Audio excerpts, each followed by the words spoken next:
answered a question. I did not admit that. He said that. He said he was playing with her. He answered a question. He said that he never answered any questions for me. Stop it. He did. He did not. I don't even know who. Didn't you hear him say that I was a cunt?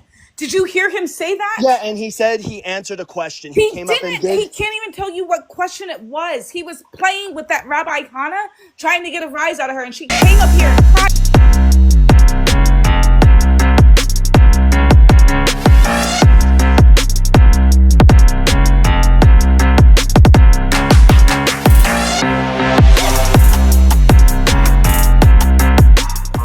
But they're here, and we have 63 people in the room. Please like the live. Everyone tap your screens.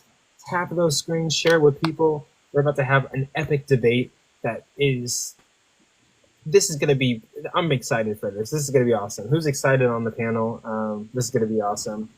So yeah, I'm excited to vindicate the Lord. That's why I am here. Absolutely. So, yeah. And Forrest, you're here to commit rhetorical murder, right? Yeah, whenever you're ready.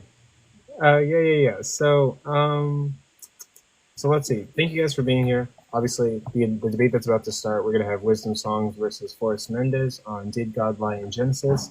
There's going to be audience vote for this debate, and then there's also going to be 5 judges. We've got Haru. We've got Haru, who's a Haru. What's your position? Atheist, agnostic? I would say that I'm a semantic atheist. Okay, so Haru's a semantic atheist. Pensive is an agnostic, right? Pensive is going to be agnostic. Logic Troll is going to be a theist. Hierophant is going to be a Christian. And Joy Rivers is going to be an agnostic. I think that's a fair set of judges. I think their judgment's going to be amazing. The format for this debate is going to be 52 minutes. Both are going to get a 8-minute opener because they requested for 8 minutes. They're going to get 2 rounds of... Wait, hold on. Do I have 2 rounds here? Oh, well... Actually, yeah, you guys are going to get 3 rounds of 5-minute cross-examination, and then you're going to get 2 rounds... or you're going to get 3-minute closers. Sorry. So 8-minute openers, 3 rounds of 5-minute cross-examination, and then 3-minute closers. It's going to total out to 52 minutes. So 8, 8, 5, 5, 5, 5, 5, 5, 3, 3. I think the math is correct there. That's going to be it. So did God lie in Genesis? The affirmative is Forrest. You're going to go first. AR, when you're ready, we can put that timer on Forrest, and your time will start whenever you say your first word. No. I'm trying to find the okay. I gotta change it to 8, right? You got 8? Yeah, 8 minutes. Yeah, and by the way, just a reminder, please, if you want, if you have any spare change, gift the debaters first, the judges first, and then, to me and AR. If you can't gift, that's totally fine. We're in a bad economy right now. We totally understand. We just appreciate you guys being here, tapping the screen, share the live with your friends. We just appreciate you guys being here, tapping the screen and sharing the live. The gifts do help me and AR and all the content creators on this panel to do stuff on their channels, to put more content out for you guys, to do whatever they want to do with that money, but invest into TikTok and invest into whatever their projects are. So we do appreciate the gifts, but we appreciate your presence more. So we're going to start the debate. Forrest, we're going to start your 8-minute opener. AR, you're ready. We're going to start the clock whenever you say your first word, Forrest. Okay. Good evening, everyone, and welcome in to another edition of a well-informed atheist teaching a sycophantic troglodyte about the Bible. Notice how I didn't call her a Christian? That's because ever since I've met Wisdom, she's shown only her lack of it, much less any fruit of the Spirit. But with that being duly noted, I would like to thank the hosts and the organizers for this event, as well as the judges and every audience member that has decided to attend this evening. Please let me remind you that both participants in this debate have a particular burden to bear in affirming each of our respective propositions. The requirement my opponent has is that she must prove beyond any rational doubt that God did not lie in Genesis 2:17, when he clearly states, "But of the fruit of the tree of the knowledge of good and evil thou shalt not eat, for on the day that you do, you will surely die." However, to accomplish this is not possible in reality, when we take a further examination into the formation of this passage in the original context of its Hebrew. In order for my opponent to rationalize her position and affirm it, she will employ a bevy of lies, she will obfuscate from a genuine understanding of the text, and thereby change the intention of clearly defined words in a poor projection of her complete and utter ignorance of what these texts meant at the time they were written and the intended audience for which they were written. In order to be declared the victor, my task is simply to read the Bible verse in context, therefore demonstrating the distinction between the actual truth and the disgusting lie that the God of the Bible tells to Adam in order to deceive him in particular. Please remember these facts as you listen in to the pathetic apologetics that my opponent will attempt to employ over the next 45 minutes. Remember that as an audience, all you must understand from this Christian apologetic standpoint or position is that words do not mean words. Love means love, yet hate means love less. Sending your own son to earth by impregnating a child who can't consent is completely normal, and killing, stealing, and destroying your own creation is okay when you do it, but completely inadmissible when the adversary you created as an eternal scapegoat, i.e. Satan, does. There's no reasoning with the type of people who continuously lie to themselves and others about the existence of their imaginary sky daddy in a feeble attempt to disenfranchise and chastise others about their system of morality when their own God impregnates children, endorses violent slavery, and commands mass genocide of those who do not choose to be slaves to this oppressive cult of zombie necromancy and sacrificial blood magic. Now, with all these terms being applied,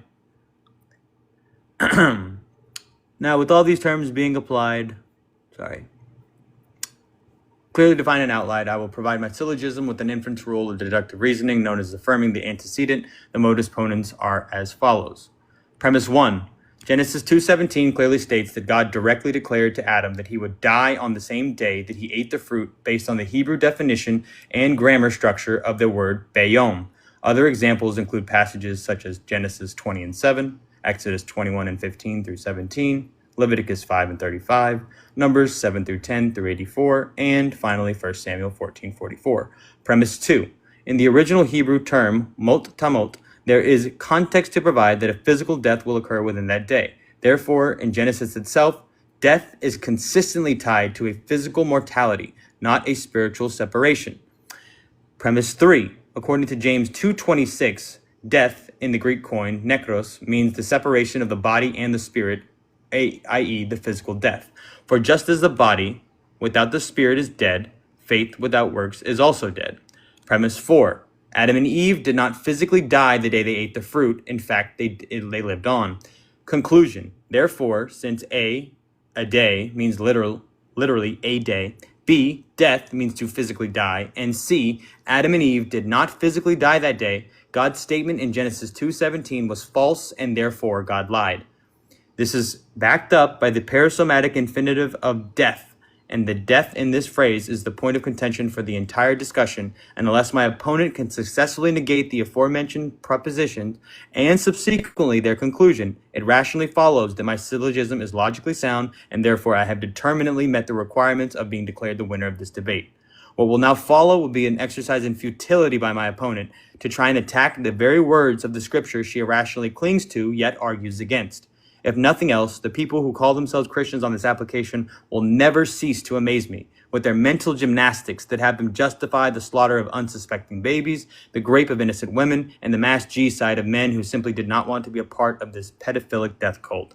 However, the most relevant lesson I'm teaching my opponent in this after-school tutoring session with the remedial student is that the very first thing that your God tells humankind is a demonstration of a lie, forthright and outcoming. Now, this sets the stage for your inability to critically think or comprehend when your God violates the nature that he himself proposes within the framework of the very same scriptures you will now argue against. And with that, I yield my time.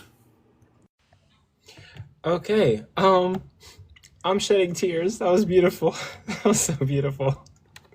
But Wisdom is also going to do an amazing job. Thank you for your opening statement, Forrest. And now we're about to go to Wisdom's opening statement. And yeah, you're going to get 8 minutes. And you're ready, right? AR, you got this? I know you are. Yeah, I'm ready. Can you hear me? Yep. Actually, you're a little bit muffled. Hold on. Is that better? It's a little bit muffled. Let's hold off on the timer. Let's try to do a mic check real quick. I turned off my Bluetooth. Is that better? Yep, that is. Do I restart the timer? I guess I got. Yeah, I already restarted. Yeah. Yep. Whenever you say your first word, wisdom, you're gonna do great. You're awesome. You got this. 8 All right, minutes. so amen. So good afternoon. Tonight we are gathered to discuss the Torah, the law of God. In particular, we will examine one of the earliest laws given by God to man. This is the law of mortality. The Torah begins with the book of Bereshit, the Hebrew word for Genesis, meaning beginning. From these two terms alone, Torah, law, Bereshit, beginning, we see that God's law was not an afterthought, but was established from the very beginning of creation. The specific law under consideration tonight is found in the book of Genesis, but you must not eat from the tree of the knowledge of good and evil, for in the day that you eat from it, you will certainly die. My opponent Forrest alleges deception against God because Adam did not physically perish within 24 hours. In his zeal, though, he misses the legal framing of the verse entirely. Instead of the adage, can't see the forest for the trees, here Forrest himself is blocking the trees altogether, twisting the very terms of the law.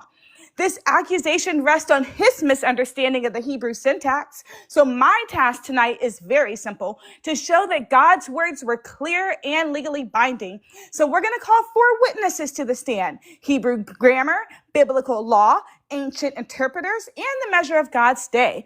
Together, they will prove beyond doubt God did not lie. We will proceed as follows. Premise 1.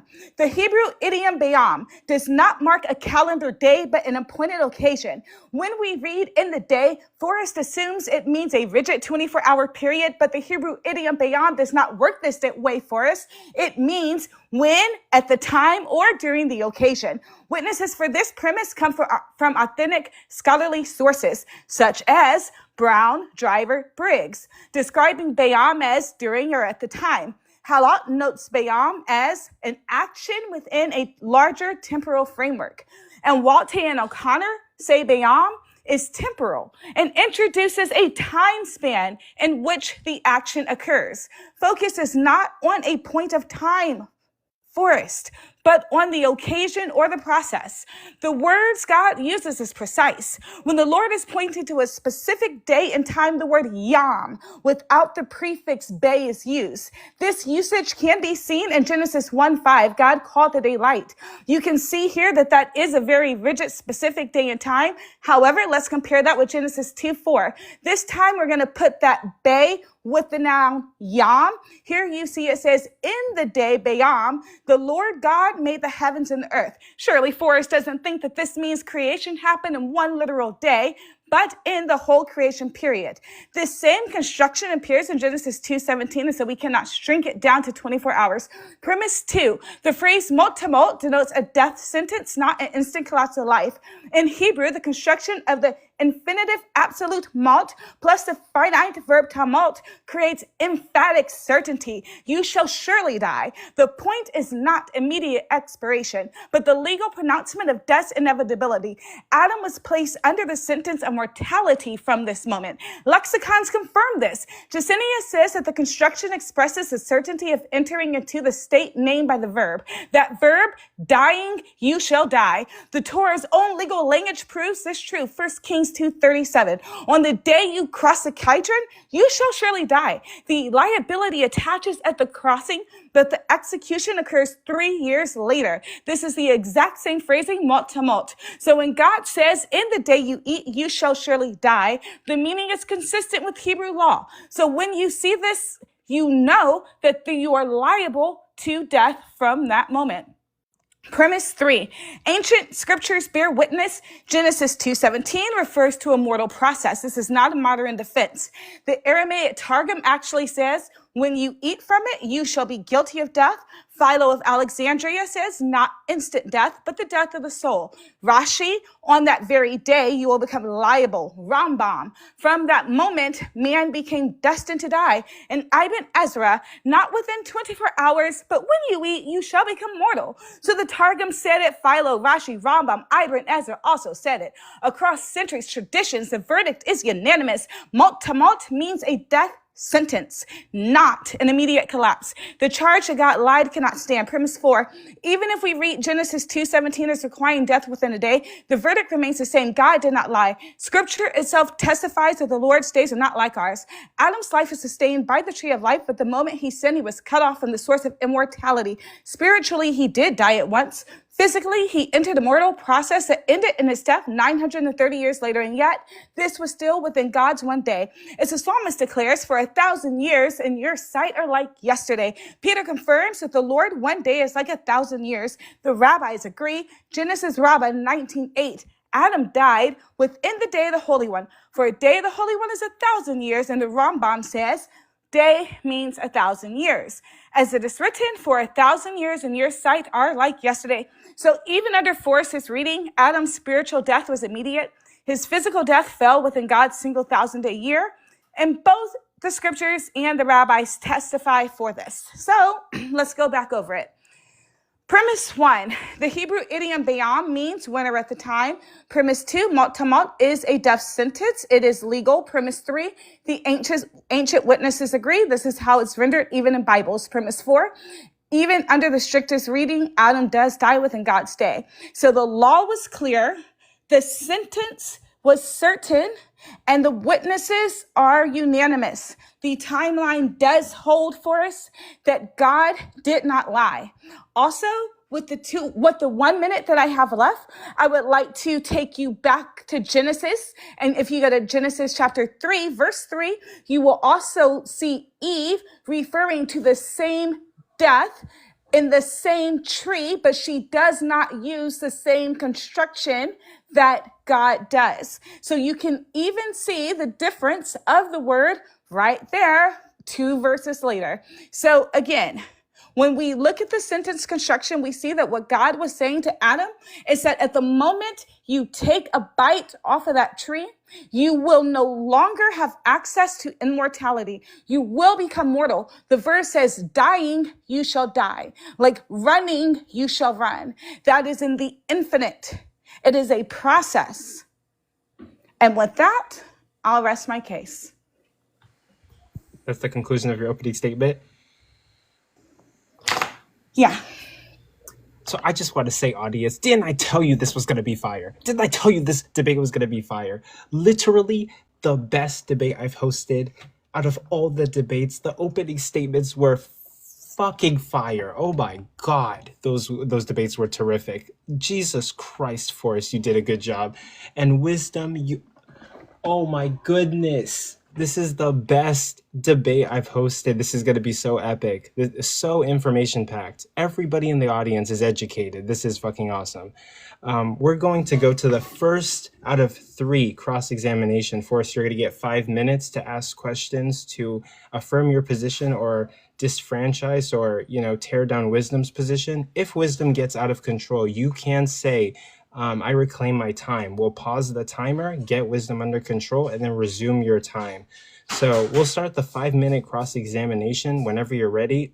This is the best debate. Oh my goodness. This. Oh my gosh. I love this debate. Get to it. Yeah. I'm so excited. I'm going to cry. Okay.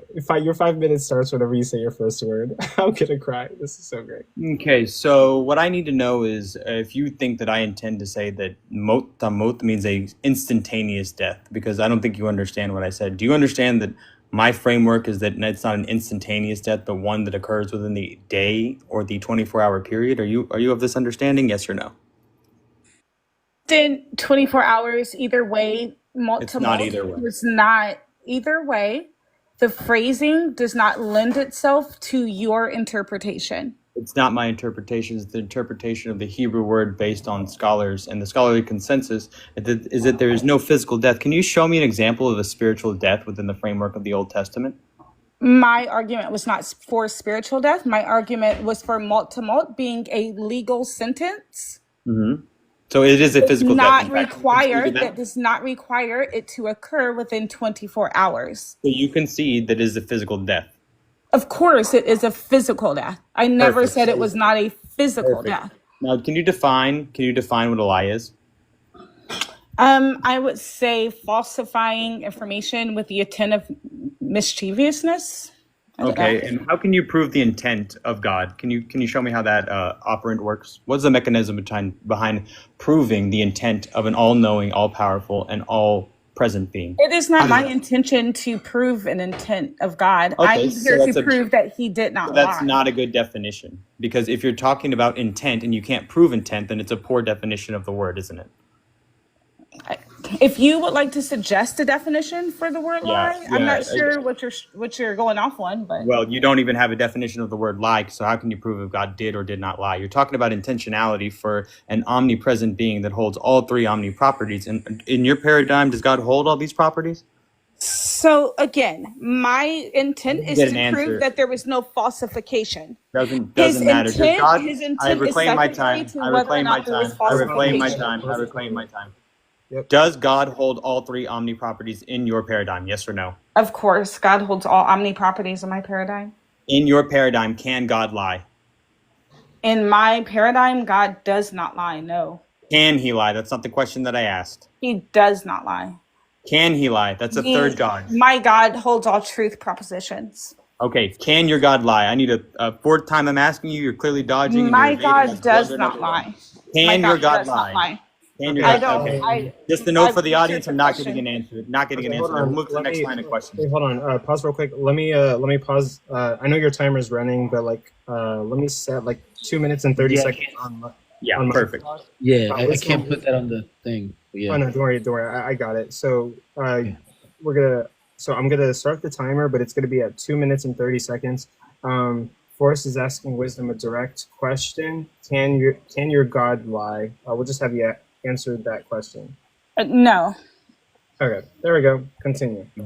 Don't know why that took 30 seconds. It's just more obfuscation and lying, but I understand your tactics because they're poor. However, if God can't lie, then you have just negated. You're saying that God can't lie, right? Correct. Then in your paradigm, it's contradictory on its face. If you believe that God has all three properties of being able to do everything, to know everything, and be everywhere, but you do not believe that God has the possession of the ability or characteristic to lie, your understanding of God's nature is contradictory on the Your low rhetoric. You could have accepted my first answer. This is not rhetoric. This is not rhetoric. I reclaim my time. This is pathetic. Everybody I reclaim my time. And Wisdom's own understanding of God is contradictory. She says that he holds all properties, all omni-properties, that he can do anything. Yet, when in the next breath, if I ask her, can God lie? She says no. That is a contradiction in nature, and she can no longer move forward with any of her propositions if the proposition that she is proposing is contradictory in nature. However, here's the issue. The issue is still that they did not die on the day, and that is the verbiage that I'm using, is mot tamot, and if it is a physical death, which you have already conceded to. I never said that it was instantaneous. I said in the day, the 24-hour period. And Bayom, can you give me another example of where Bayom is used, Bay and Yom together, where there is not a physical, immediate death that occurs within 24 hours? Can you give me at least one example? Because I can give you 5 in the Old Testament. Yeah. Bay and Yom together. 1 Kings, where it says, on the day that you cross the Kidron, you will surely die. It is literally the same syntax. Malt to malt paired with Bayom. And he crossed the Kidron, and 3 years later, 3 years later. So would this also provide that your God makes a statement that does not comport with the truth in reality? Are you mad? It is a legal sentence. Did you listen to my opening statement? Yep. Go ahead. It's your turn. Okay, Forrest, would you agree that Brown Driver Briggs is one of the standard Hebrew lexicons used in biblical studies? Actually, pause right there. Okay, so I guess we're going to conclude for you. You did have 19 seconds, Forrest. Sorry. I went back on that. Okay. And then let me see. Actually, here's what we're going to do for Wisdom.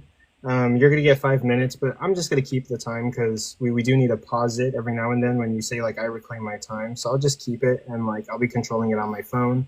And I'll let you know what's going on. So hold on. Okay, I can start it whenever you say your first word.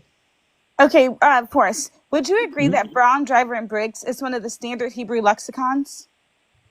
Not necessarily. I'm not sure what this has to. We can move forward though. Even if I did grant this, what would this achieve? Okay, and it actually glosses beyond as during the time and saying it's not strictly 24 hours. Do you agree with that? I don't necessarily agree with that. Can you prove this claim? And do you know who Rashi and Rambam are? Yeah, two of the first rabbis. What about them? And would you say that they are very fluent in Hebrew syntax?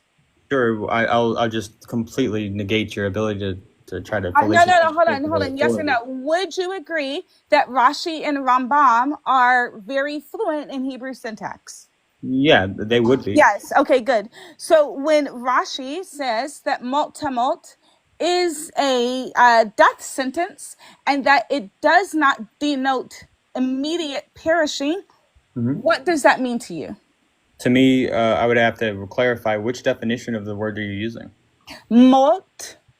Yeah, which definition, when you're appealing to the legality, which definition are you using? Listen, let me read something to you. So Rashi says of the actual phrasing, mot, that it means from that very day you will be liable to death. On that very day, you will be liable to death. What does that sentence mean to you? Which definition are you using? Is it the primary definition? Tamot. I'm not asking about the Hebrew term. I'm asking about which definition that you're attempting to employ. You have to engage with what I'm asking. Let me reclaim my time, please. Let me reclaim my time. Hold on. Okay, we'll start whenever you ask your question. So hold on. So I just want to clarify something, and then I'll ask a question. Okay. So to clarify, hold on. Wait, before you do that, Forrest, are you okay with her clarifying and then starting her time when she asks her question? It's her time. Yeah, it's her time. I'm just not getting an answer to my question. Which definition of the Hebrew phrase are you using? Start my time again. I'm going to ask him a question. Okay, go ahead. Forrest, the topic for tonight is, did God lie in Genesis 2:17, correct? Yeah, very good. And the point of contention for tonight is that on the day was supposed to die, correct? On the day. Yes, on the day. Yep. So when Rashi said, wait, Forrest. Okay. So your contention with God is that because Adam did not die within 24 hours that God lied. Is that the claim against God? On the day, yes. Thank you. Now, when Rashi looks at this exact same phrasing, he says the opposite of what you say. He says that it is not within 24 hours. Actually, this is Ibn Azra. We're going to go to a second witness. Which one is it? Well, Rashi says, on that day, you will be liable to death. Rambam says, from the moment man became destined to die. And Ibn Ezra says, not within 24 hours, but when you eat, you will become mortal. So here Ibn Ezra is contradicting you, isn't he, Forrest? Be if it was metaphorical, sure, but it doesn't matter. Ibn Ezra, hold on. Do you know who Ibn Ezra is? Appealing to the authority of people that I have the same amount of. Hold on, please. I'm reclaiming my time. Do you know who Ibn Ezra is? It's a yes or a no. Okay, no, ask your question again. Sorry. Do you know, Forrest, who Ibn Ezra is? No, I don't. Okay, Ibn Ezra is a premier scholar in rabbinic studies and Judaic literature. Is this your subjective appeal to authority? Is this so? Who knows Hebrew better? Hold on. So you don't ask me questions. I'm reclaiming my time. Yep. Who knows Hebrew better? Who knows Hebrew?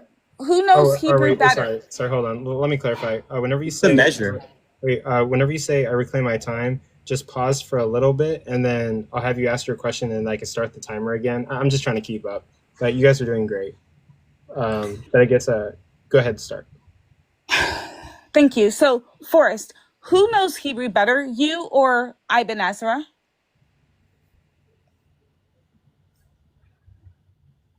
Okay, please pause my time. That's an appeal to. No, I didn't ask you that. I didn't ask you if it was appeal. I said, who knows Hebrew better, you or Ibn Ezra? I'm not appealing to my own authority. That's a fallacious question. I reject your question. Your question. Hold on. So you can't answer the question? I'm not going to allow you to falsely appeal to authority. Okay, so if we are you appealing to authority by asking me that question? Hold on, here's my question. if we were to try to get to the bottom of whether God lied, wouldn't we need to know the language that the lie occurred in? We do. Why are you appealing to the syntax? Hold on. No. Yes or no? Yes I've or already told you no? yes. I already answered your question. No. You say yes, we do need to know the language. Yes? Yeah. Do you know Hebrew? Wait, actually, Now, let me who pause the knows time. Wait, hold Hebrew on. better? Guys, Who stop. knows Wait, Hebrew stop real quick. better? Wait, stop Who real quick. knows Hebrew? Let me pause the time and let's get a clear yes or no on that question that you were wanting, Wisdom. Ask him, and then after the yes or no, I'll resume the time. Thank you. If we need to determine if God lied, wouldn't we need to know the original language that the lie occurred in? Yes or yes, no? and that's what I provided. Okay, so who knows Hebrew better? She's over her time, is she not? Oh, sorry. Between who?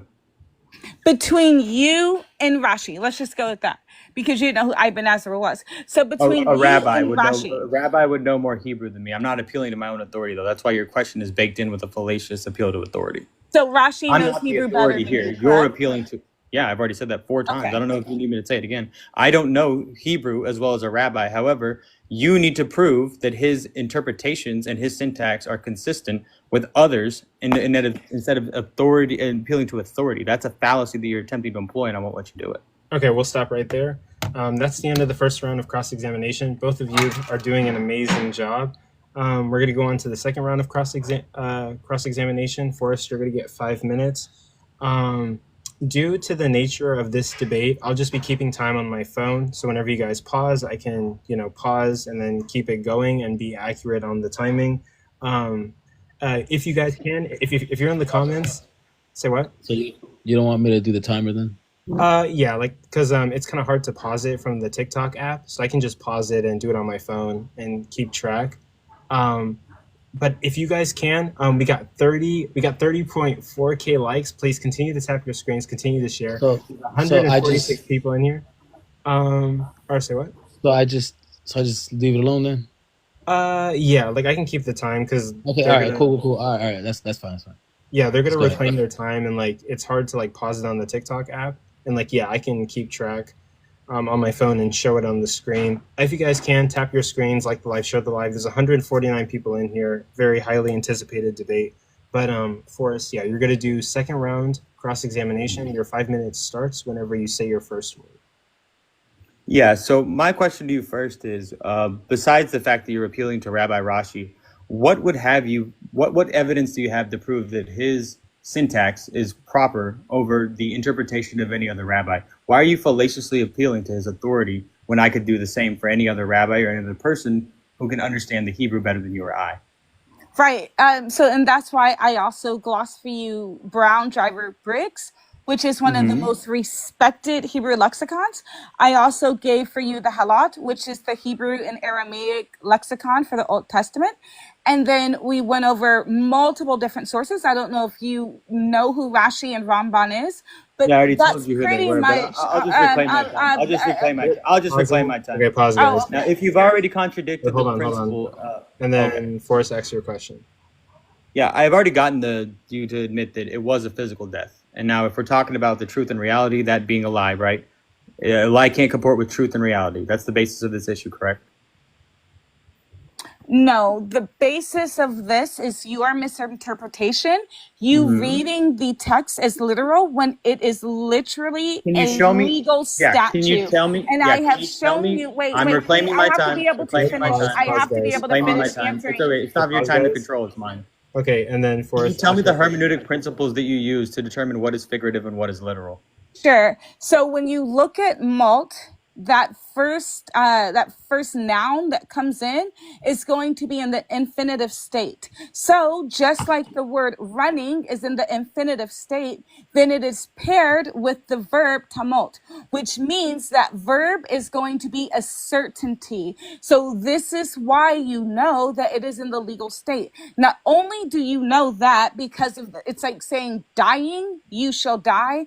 So it is a process of death. Not only can we see see it right there in the Hebrew syntax, but then you can also look at how it's used in other parts of the Bible. I showed you the exact same verbiage in First Kings, and then I told you the halot, and also Brown Driver Briggs, two very respected Okay, so I'm reclaiming lexicons, my time. also gloss it this way. What's to say that I Okay, guys, can't pause, just produce pause. another Hold on, rabbis? pause. And Forrest, re-ask your question. Yeah. So what's to say that I can't produce other rabbis like Maimonides, other people that are more contemporary that have a better understanding of the Hebrew? What's to say that if I don't pull out 3 Jewish rabbis with 3 different interpretations that all say the same thing that I say, why is this not just going to be the case that God did lie, that God did not tell them the truth, and that they did not physically unalive that day? Give me an example of Bayom where they did not physically die that day, because I can give you 6 different instances in the Old Testament where they did die that day using that same parasomatic infinitive. And these would be Genesis 20:7. We could read that if you want. Exodus 21:15-7, Leviticus 5:35, Numbers 7:10, and 1 Samuel 14:44, which I'll go to now. So Maimonides is a Jewish rabbi from the 11th century, who was a prominent Jewish rabbi who disagrees with your position. He says that it was a physical unalivement within a 24 to 25 hour period. So if we put rabbi versus rabbi, what's to say that we're not just appealing to authority? Why aren't we going back to the original text that states that it is a physical unalivement, which inherently proves the immediacy by saying molt tamot? It is a physical death that is to occur within that 24-hour period, because whenever you use the word bayom, which is a day, a 24-hour period, and mutamut, it is using the instantaneous version of that word. It is a physical death. It's not spiritual, as you've already alluded to, and they did not die that day. God told them that, and with the intention to deceive. It also shows in Genesis 2, a little bit later, that God even confirms, and Eve confirms, that the serpent is the one who tells the truth. The serpent comes along and says, "You will surely not die in this day. Your eyes will be open, and you will become like God." You're appealing to authority, and you have no hermeneutics of your own. What is the hermeneutic principle that you're using when you attempt to truly choose what is figurative and what is literal? What is your hermeneutic principle? All you're doing is appealing to one person's authority.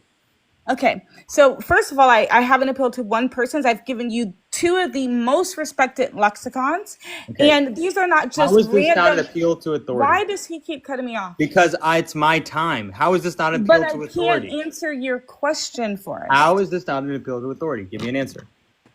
That's fallacious. It is not an appeal to authority. Then what is it? Because not only have I given you respected sources, but I have also broken it down. Are these sources? Do you know what an infinitive verb means? Yes. Are these sources an appeal to authority? Yes or no? Answer that These question. sources are an appeal to the fact that I don't speak Hebrew. I never got an answer. So I go to someone who does. I never got an answer. I require an answer. Are these sources that you're attempting to employ, such as Rabbi Rashi, are they an appeal to authority? Yes or no? No, they're not an appeal to authority. That's your first line. That's your second line, actually. Perfect. Okay, with that, we're going to go to second round wisdoms cross-examination, 5 minutes. It starts whenever you say... Actually, let me grab a charger real quick. Just everyone pause. Let me grab a charger. And then I will start the timer whenever you say your first word.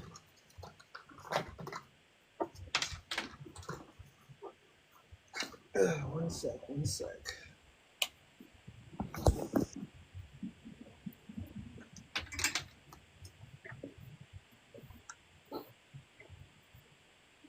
Okay, and I'll start the timer whenever you say your first word.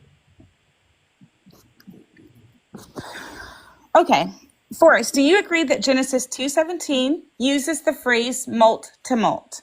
Yeah, it's not infinitive. Thank you.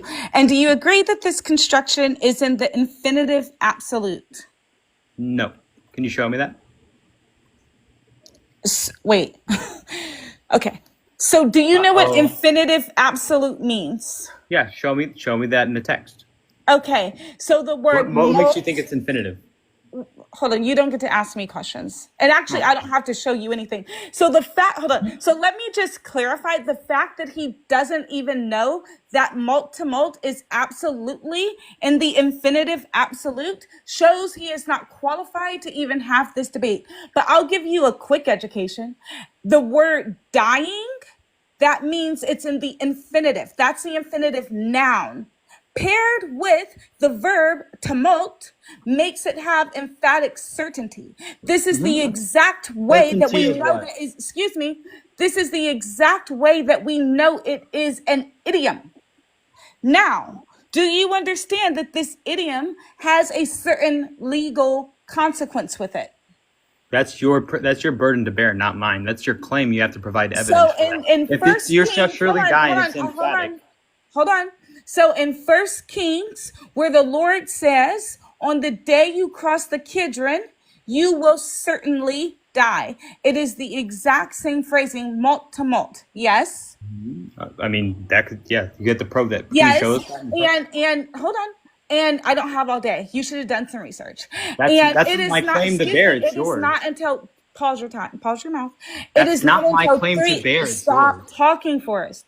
It is not until 3 years later that the person actually perishes after crossing the Kidron. So do you see the pattern? The pattern of your God lying? Yes, absolutely. Okay, and when Rashi and when Rambam and when Ibn Ezra and when the Halot and when Brown Driver Briggs all disagree with you, yet these are actual respected Judaic and Hebraic sources, does that solidify your claim or my claim? It just proves that your claim is an appeal to authority that's fallacious on its face. So and when neither also one of us, so hold on, did you get help from a rabbi on yeah, this? I got help from multiple Why rabbis. did you get, hold on, why did you seek help specifically from a rabbi? Because they understand the Hebrew terminology. Thank you. So when you say that you got assistance from a rabbi because they would understand the Hebraic terminology, how are you a hypocrite to say that my sources are out of line? Yeah, can you prove that your syntax is consistent amongst all rabbis? Can you do that? You don't understand the infinitive absolute construction of the word, yet you want to convince You're moving people away from Genesis that regardless. you know what the word means, yes? Yeah, you said that there was an emphatic... Okay, wait. I have a question. If somebody is trying to get to the bottom of an English word, would that person need to know English syntax, or should they just trust me, bro? They should know English syntax. You're still appealing to authority, are you not? So because you don't know Hebrew syntax, you don't even know. Yes, Wait, I've told you the construction So you of know mult Hebrew, to mult right? now 13 So wait, you know times. Hebrew, right? Forrest.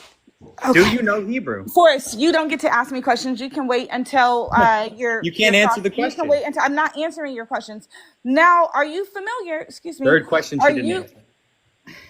Are you familiar that no scholarly source or lexicon glosses God is a liar the way you do?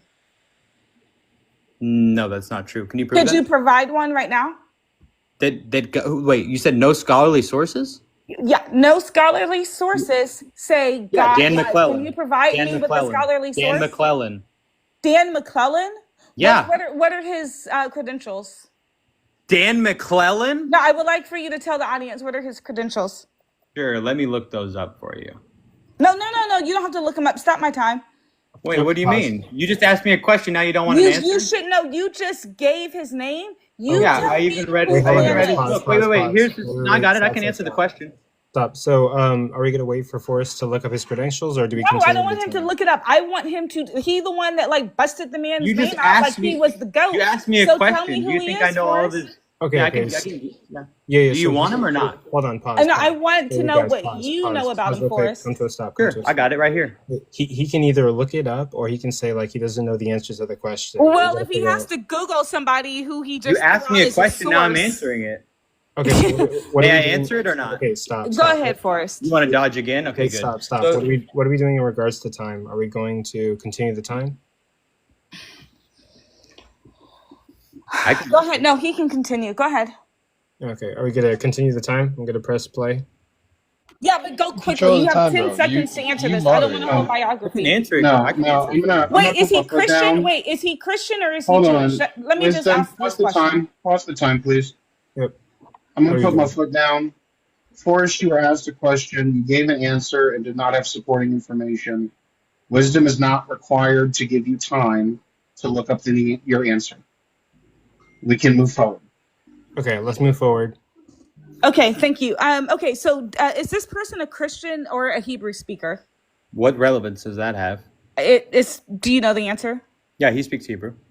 He does speak Hebrew. Yeah. What work has he written in Hebrew? Yeah, he holds a PhD from the University of Exeter. It applies cognitive science and linguistics to the study of biblical text, and he understands the Hebrew because he's the one who wrote the book. Yahweh, excuse me, I'm gonna interpret this for you real quick. It says, finish up your statement for us, and we'll move on to the next round of cross-examination. Sure, the Bible says so. That's the book. That's the book that I was using. Pages 54 through 57 is what I would be referencing. We'll stop right there. Okay, guys, thank you for that. This is an amazing debate so far. Everybody in the audience, I hope you're taking notes as well as tapping the screen. This is a phenomenal, like one of the best debates. You guys literally have 152 people in here and Rabbi Hana in the audience watching this right now. You guys are doing phenomenal. You guys clearly researched. You guys clearly came prepared. Chef's kiss. This is what the debates are supposed to be like. This is it. This is what it's. Holy shit, bro. Okay, but anyway, we're gonna move on to round 3 of cross-examination. Forrest, you're gonna get 5 minutes, and we're gonna go from there. Okay, if I show like a source that I'm using? Yes, we can expand your screen.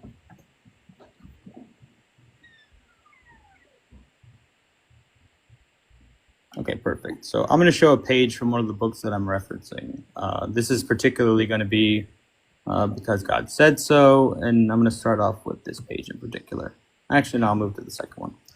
So it says, it says that the purpose of using this kind of argument that wisdom's using is presupposing univocality, and it ignores the passage in 2 Peter and rhetorical flourishes because it shows that the iteration that she's attempting to use is not a physical period of 24 hours, and that is the exact one that is using in Genesis 2:17. So wisdom, what you were asking me about Dan McClellan's, about his scholarship, do you believe that Dan McClellan is not a scholar? Do you believe? I don't follow him, so that's why I was asking you to see where his Hebrew was. Yeah, so his scholarship challenges the traditional interpretations and the claims of inerrancy, inspiration, and univocality, and they argue that these are later impositions on the text, such as the one that you're attempting to employ. It doesn't say anything specifically about Genesis 2:17, so this it actually does in the pages of that book. Can you read it? Can you read what he says about Genesis 2:17?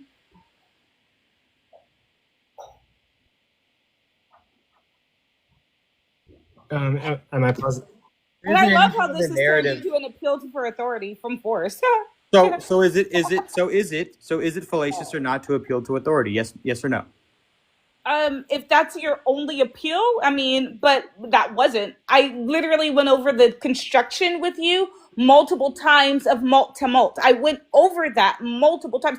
You don't even know what it means. I asked you what it means, and you had no idea. What God said to happen, what happened to Adam in the Garden of Eden with the fruit of the tree of the knowledge of good and evil did not happen. He said that they would die in that day, and it did not happen. That is why at the very core of this, it is still a lie. You know that it was a physical death. You've already conceded to that. Did Adam and Eve die the day that they ate the fruit? Within the 24-hour period that's already been established by the words and the emphatic emphasis that you also alluded to. Okay, I don't think you've been tracking. So again, it is not saying that within 24 hours they would perish. It is saying that at the time you eat this apple, malt to malt, you will be liable for perishing. That is what the verse is saying. I have shown you this through the syntax, and I've also showed it to you through lexicons and Hebrew rabbis. You doing okay for us? You need me to pause? You good?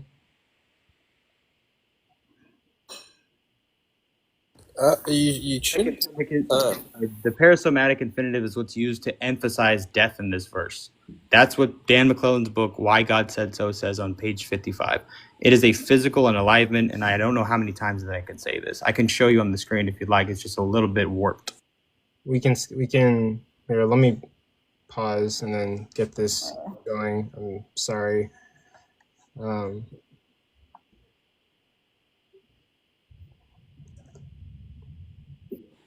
Okay, I'm gonna resume. Yep, it says, now the Hebrew in Genesis 2:17 uses a construction called the parasomatic infinitive to emphasize the certainty of the verbal aspect that this act would occur. This construction involves the infinitive form that is followed immediately by a finite conjugated form of the same verb, and its contradiction is used more than 50 times with the verbal mut tamut, and in every single occurrence in the Old Testament, the reference is to literal physical death. The notion that Genesis 2:17 refers to spiritual death is not supported by the data. The two main ways that mot can occur in a construction in an active and passive sense. The active construction means someone will certainly die, as we see in Genesis 27, which I mentioned before, 1 Samuel 14:39, Ezekiel 33:14, and the passive construction means someone will certainly be put to death, as it is also used in legal context that wisdom is attempting to appeal to poorly. However, this is not supported by Genesis 2:17. The most forceful argument against the reading of Genesis 2:17 is the different ideology behind the grammar of the parasomatic infinitive, that it is different because in most contexts where mut is used, it refers to death by natural causes. This is not a naturally caused death. It is a death that's caused by the decree and the command of God. Do you understand this? Can you read this? Yeah, I read that one rabbi's opinion, or that one. This is not even a rabbi. So now I've showed you a scholar's I opinion. changed to man. I've showed you a rabbi. What more do I need to show you that this is a parasomatic? Own language and words, looking at the words themselves, mot to mot. Finish your last sentence. What does that mean? Okay, so we'll stop right there. Physically unalive within that 24-hour period. We'll stop right there. We're going on to wisdom's last cross-examination, and then after this, we're gonna have 3-minute closers. And for any excited audience members, since this is the last debate, it's gonna be longer than 20 minutes of questions. We can stay here as long as you guys like and get all the questions answered. So, wisdom, your 5 minutes will start whenever you say your first word. All right, so let's test this with scripture. 1 Kings 2:37. Solomon tells Shimei, "On the day you cross the Kidron, you shall surely die." Does this sound familiar, Forrest? No, it doesn't sound familiar except for the fact that you've repeated it 4 times. So it should sound familiar because the two phrases, Bayam, on the day, and you shall surely die, mot to mot, are the same, yes? Are they? Can you show that to me on the screen? I'm not going to waste my time. You can hear it with your You're not going to waste your time proving the claims that you're making. Hold on, pause my time, please. Pause my time. You're not going to make. Okay, you're not going to waste your time Pause my proving the claims time. that you're making. Stop, and then wisdom, ask your question, and we'll start again. Hold on, he's on the coffee cup, so. Okay. No, I'm good. I'll wait till he's off of the coffee cup. Okay, we can do that. Wait, Forrest, come back. Can you still hear us and understand everything when you're in coffee cup? Looking up Genesis 27. Okay, go ahead, wisdom. We're not even talking about Genesis 27. I need you to come back here, Forrest, and listen. Looking up a Bible verse so I can put it on the screen. He can hear you still on coffee cup. He can still hear you. Listen to me. When it says, on the day you shall cross the Kidron, does that sound like on the day you eat the fruit? Does that sound like the same? It could sound the same. Can you prove that they're the same idiom? Bayam is used in both places, yes? Can you sure, if you can show me that, sure. But can you show me that the syntax is consistent? Stop. Can you show me that the syntax is consistent? Yes or no? Pause. What is the difference between a word when it is only yam by itself versus bayam? What is the difference in Hebrew syntax? Tell me what the difference is. No, hold on. I'm asking you, yes or no? Do you know the difference? I'm asking you. Actually, I got it right here. Yes or no? Do you know the difference between yam by itself and bayam? Do you know the difference? Nope, tell me the difference. Okay, you don't know. You're not qualified. Do you know? You're qualified though because do you know what an infinite? Do you know what an infinite absolute verb is? No, teach me. So if you do not know these things, how are you qualified to say what God did and did not do? Because the terms that you're using or you're asking me aren't in the verse that we're talking about, which is Genesis The 2:17. terms are absolutely in Genesis 2:17. Is it Bayom or is it just Yom? It is Bayom. Thank you. Now tell me what Yom means without Bay. No, first of all, in Genesis 1:5, I'll tell you what it means, and I'm going to ask you a question because this is my turn. In Genesis, excuse me, I'm reclaiming my time. In Genesis 1:5, it says, "In the day the Lord made the heavens and the earth," or "In this day the Lord made light." Yes, in Genesis 1:5, is that what it says? And is that the word? No. And is that the word Yom or Bayom? You tell me. I'm not looking at it. Forrest, in Genesis 1:5, it is the word Yom, and it says "in the day." Now, in Genesis 2:4, when it says "in the day that God created the heaven and the earth," how many days did that encompass? That's 6 days. Now you're using two different types of. Now, guess what word is? Now you're using two different types of word Forrest, day. I'm reclaiming my time. They're not the same words. Forrest, okay, wait, pause, guys, pause, and then okay, ask your question, Wisdom. We'll start the time. Thank you. He just admitted that they're not. Now he's chat GPTing or I'm not getting chat some help from GPTing. I don't somebody need to. I'm because trying he to look can't up stay Genesis here. 27. Hold on, stop it. Now in Genesis 1:5, the word Yom is used. On this day, God created light. On this Yom, God created light. In Genesis 2:4, it says Bayom. In the day, God created heaven and earth. So you can see the difference. How many between days was that, Yom Wisdom? and Bayom. And In that reference, stop. I am talking. So what is the difference between Yom and Bayom in this construction? It's that one is a figurative day and one is a literal day. Which one is a literal day? Have the sun been created Which yet? one is a literal day for us? I'm asking you a clarifying question. Has the sun been created to don't make worry a about the sun.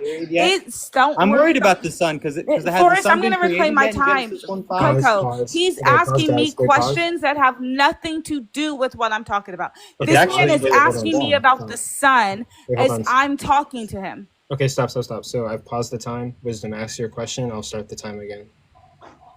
Thank you. When the word Yom is used in Genesis 1:5, does it point to a literal day?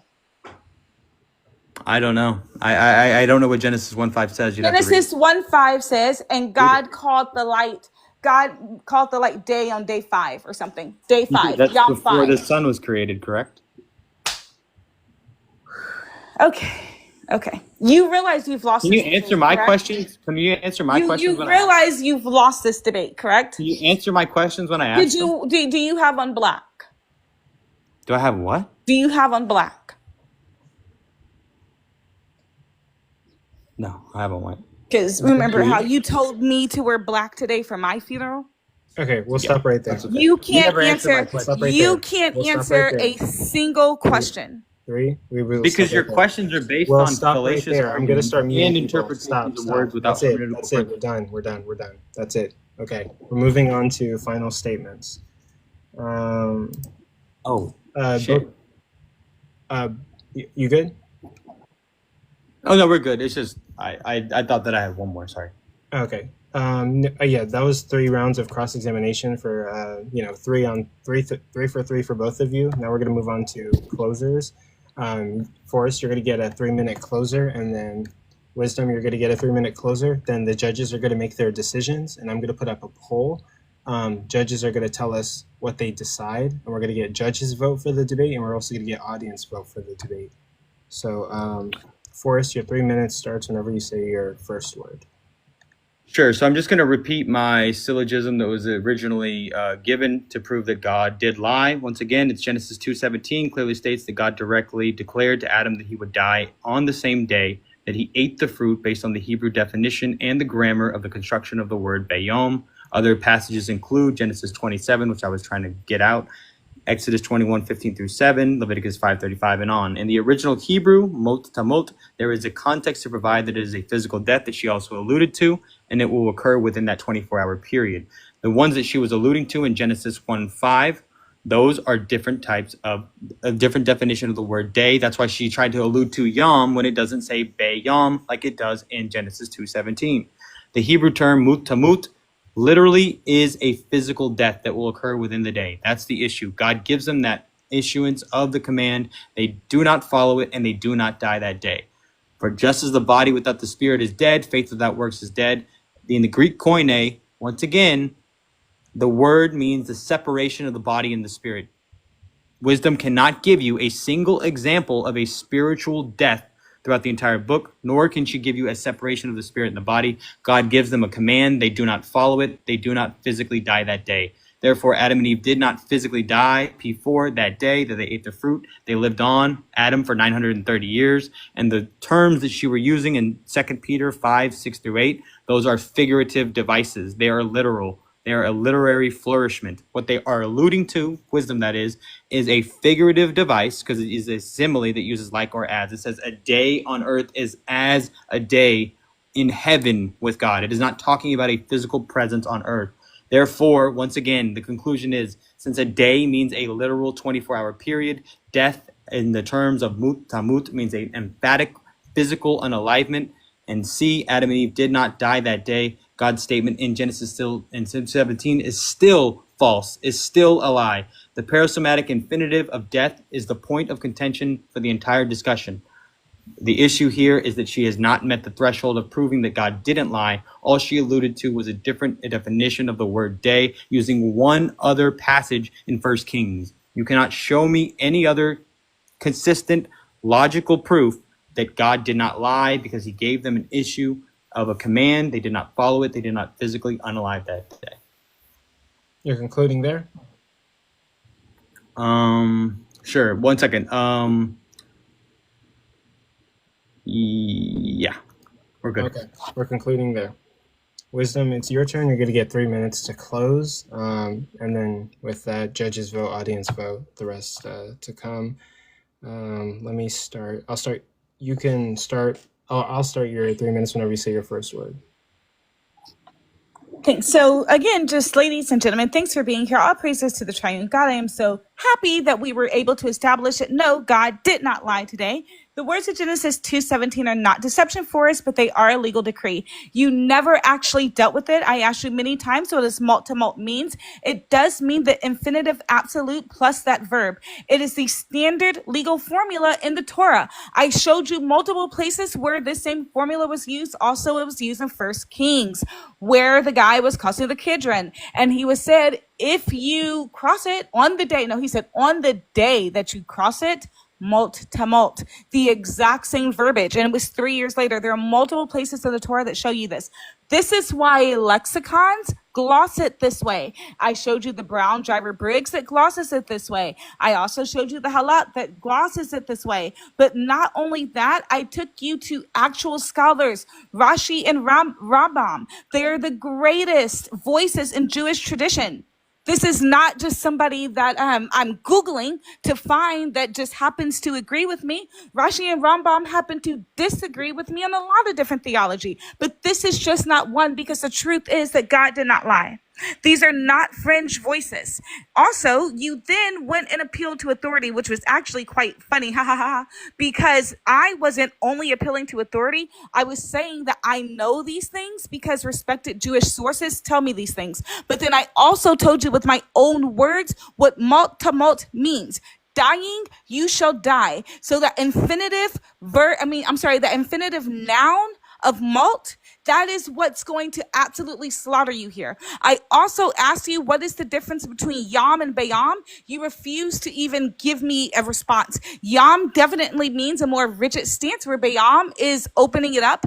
I showed you the lexicons on this also. So premise one, we'll go here again, that bayam is going to mean in the time of. Malt to malt is going to be not an instant collapse, but a death sentence. So at the time that Adam did eat from the tree of the knowledge of good and evil, he was given the sentence of mortality. And every single respected Jewish source, you did not bring up, not one. You tried to bring up some guy at the end, but when we look at the weight of all the lexicons, when we look at the Hebrew syntax itself, it is clear and it is certain that God did not lie. He gave Adam a sentence of perishing, and that sentence of perishing was carried out within the 930 years, which is something, ironically, you didn't even touch on. And then I just want to remind the audience here that when I asked him what these verbs and what this syntax actually means, he had no idea. It was basically a trust me, bro, because I hate God. God lied, but God did not That's the lie. last sentence.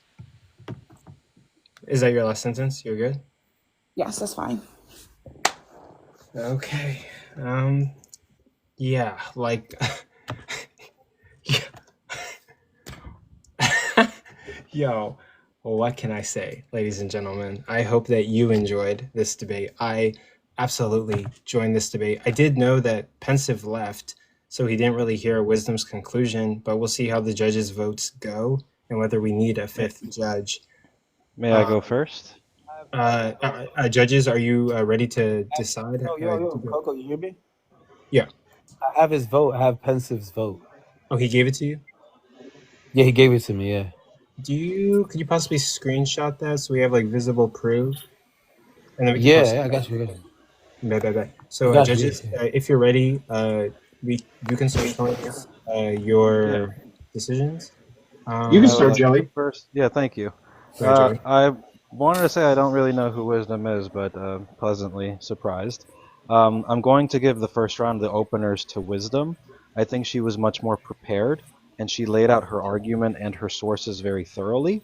I thought Forrest, started a little bit more with rhetoric, and it got to a point where I didn't hear as much, preparedness, so I'm giving Wisdom the W there.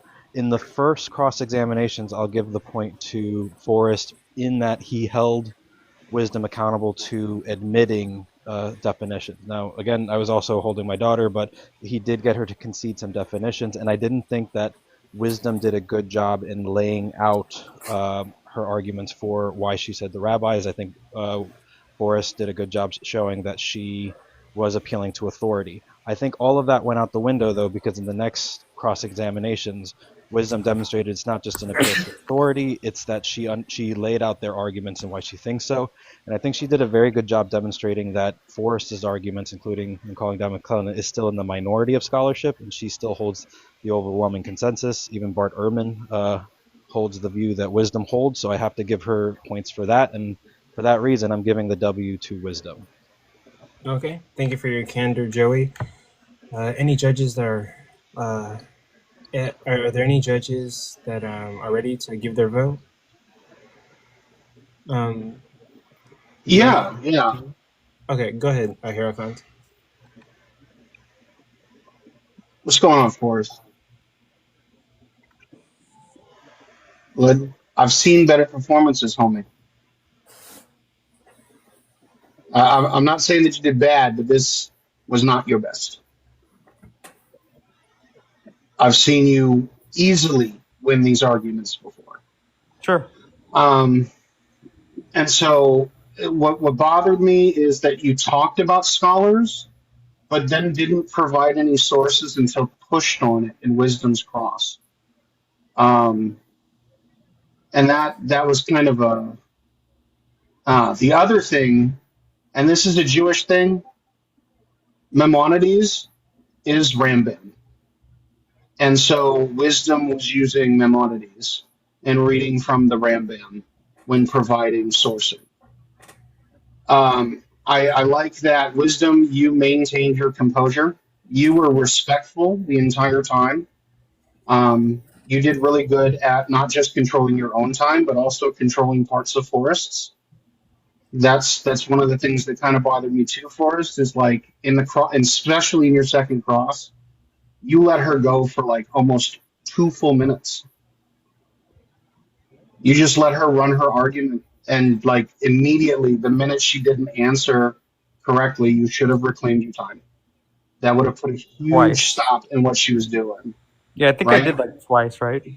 Yeah, you did. You ended up doing it, right? You ended up, I was like, I was sitting here screaming, reclaim your fucking time, my guy. And then you finally did, and I was like, oh, thank God. And so that's something you need to be really cognizant of, right? Is when you're crossing someone, You only want to give them yes or no questions, and the minute they start trying to pontificate, you hammer on your time. You get your answer and you move on, right?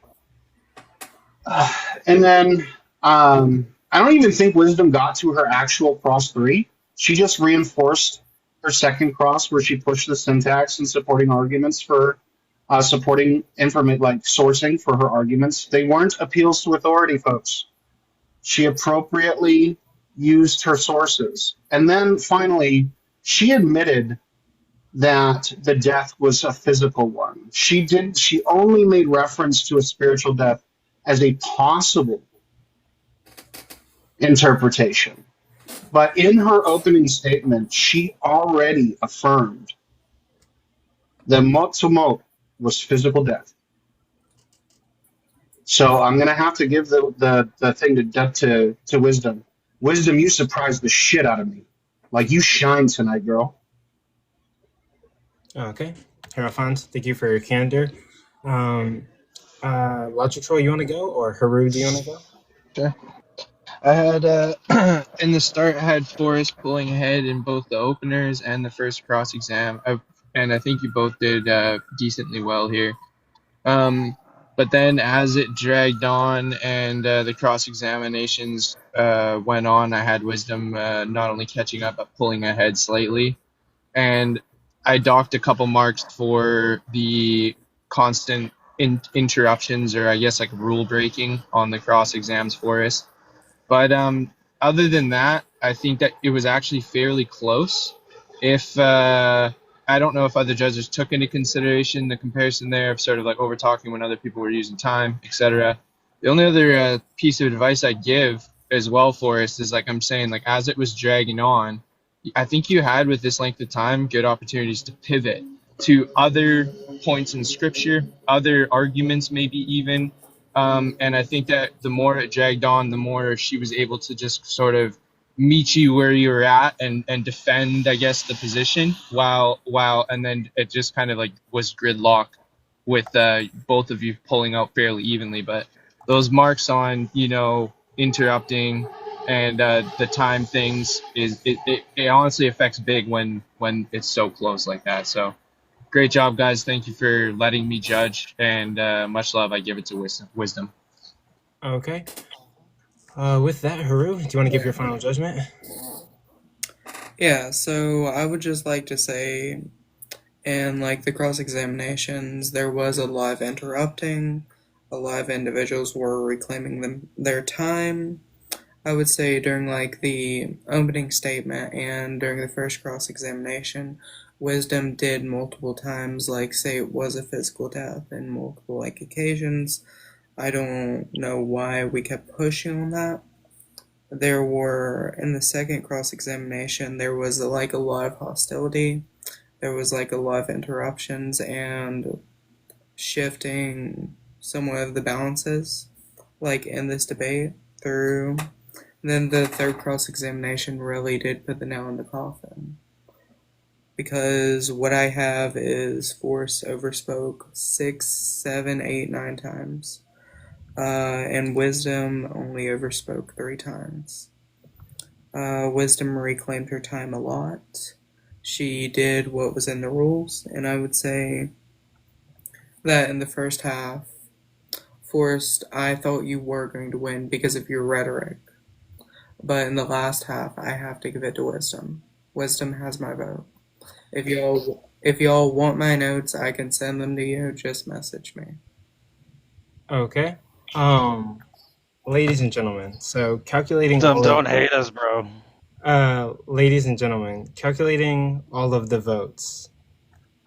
Usually on these day of debate events, atheists be voting and the atheists be winning most of them. Jeff for Truth lost one of the day of debates events, but Wisdom has literally swept because Pensive in the DMs also said that Wisdom won. Wisdom has won 5 out of 5 judges' votes when it comes to this amazing event between two competitors doing their research and rhetoric and all. Heart racing.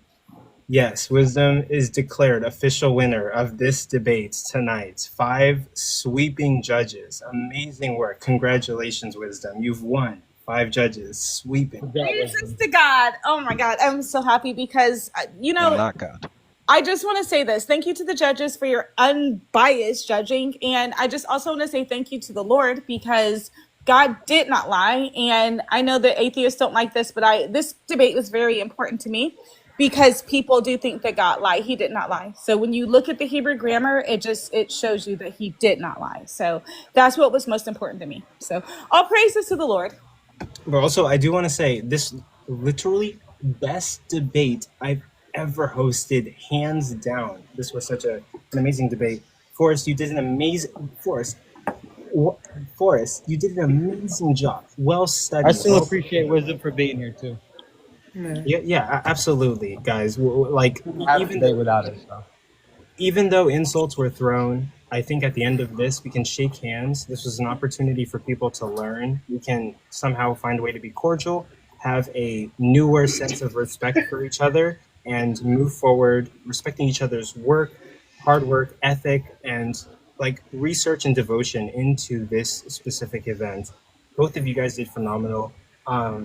Usually, people complain about our debates. They want the competitors to be well-researched and prepared for these debates. Both of you came and clearly demonstrated that time and investment was done into looking into the scholarly assessment of this specific topic.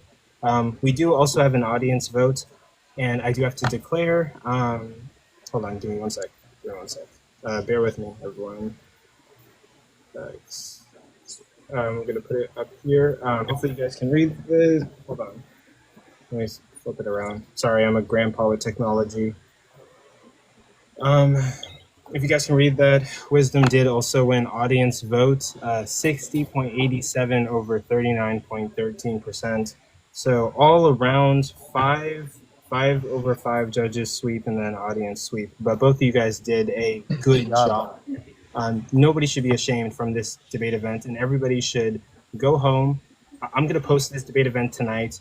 Learn what you can do better, and you can always grow. You can always win. Don't take this hard. Nobody here should be ashamed, right? You both did so good. Levels beyond any debate we've had before. Both of you guys. I want to say really quickly, when I debate, one of the chat comments that cuts deep, even though it is actually funny, is the ones that are like, oh, we all lost, no one won the debate, we all lost because we're listening.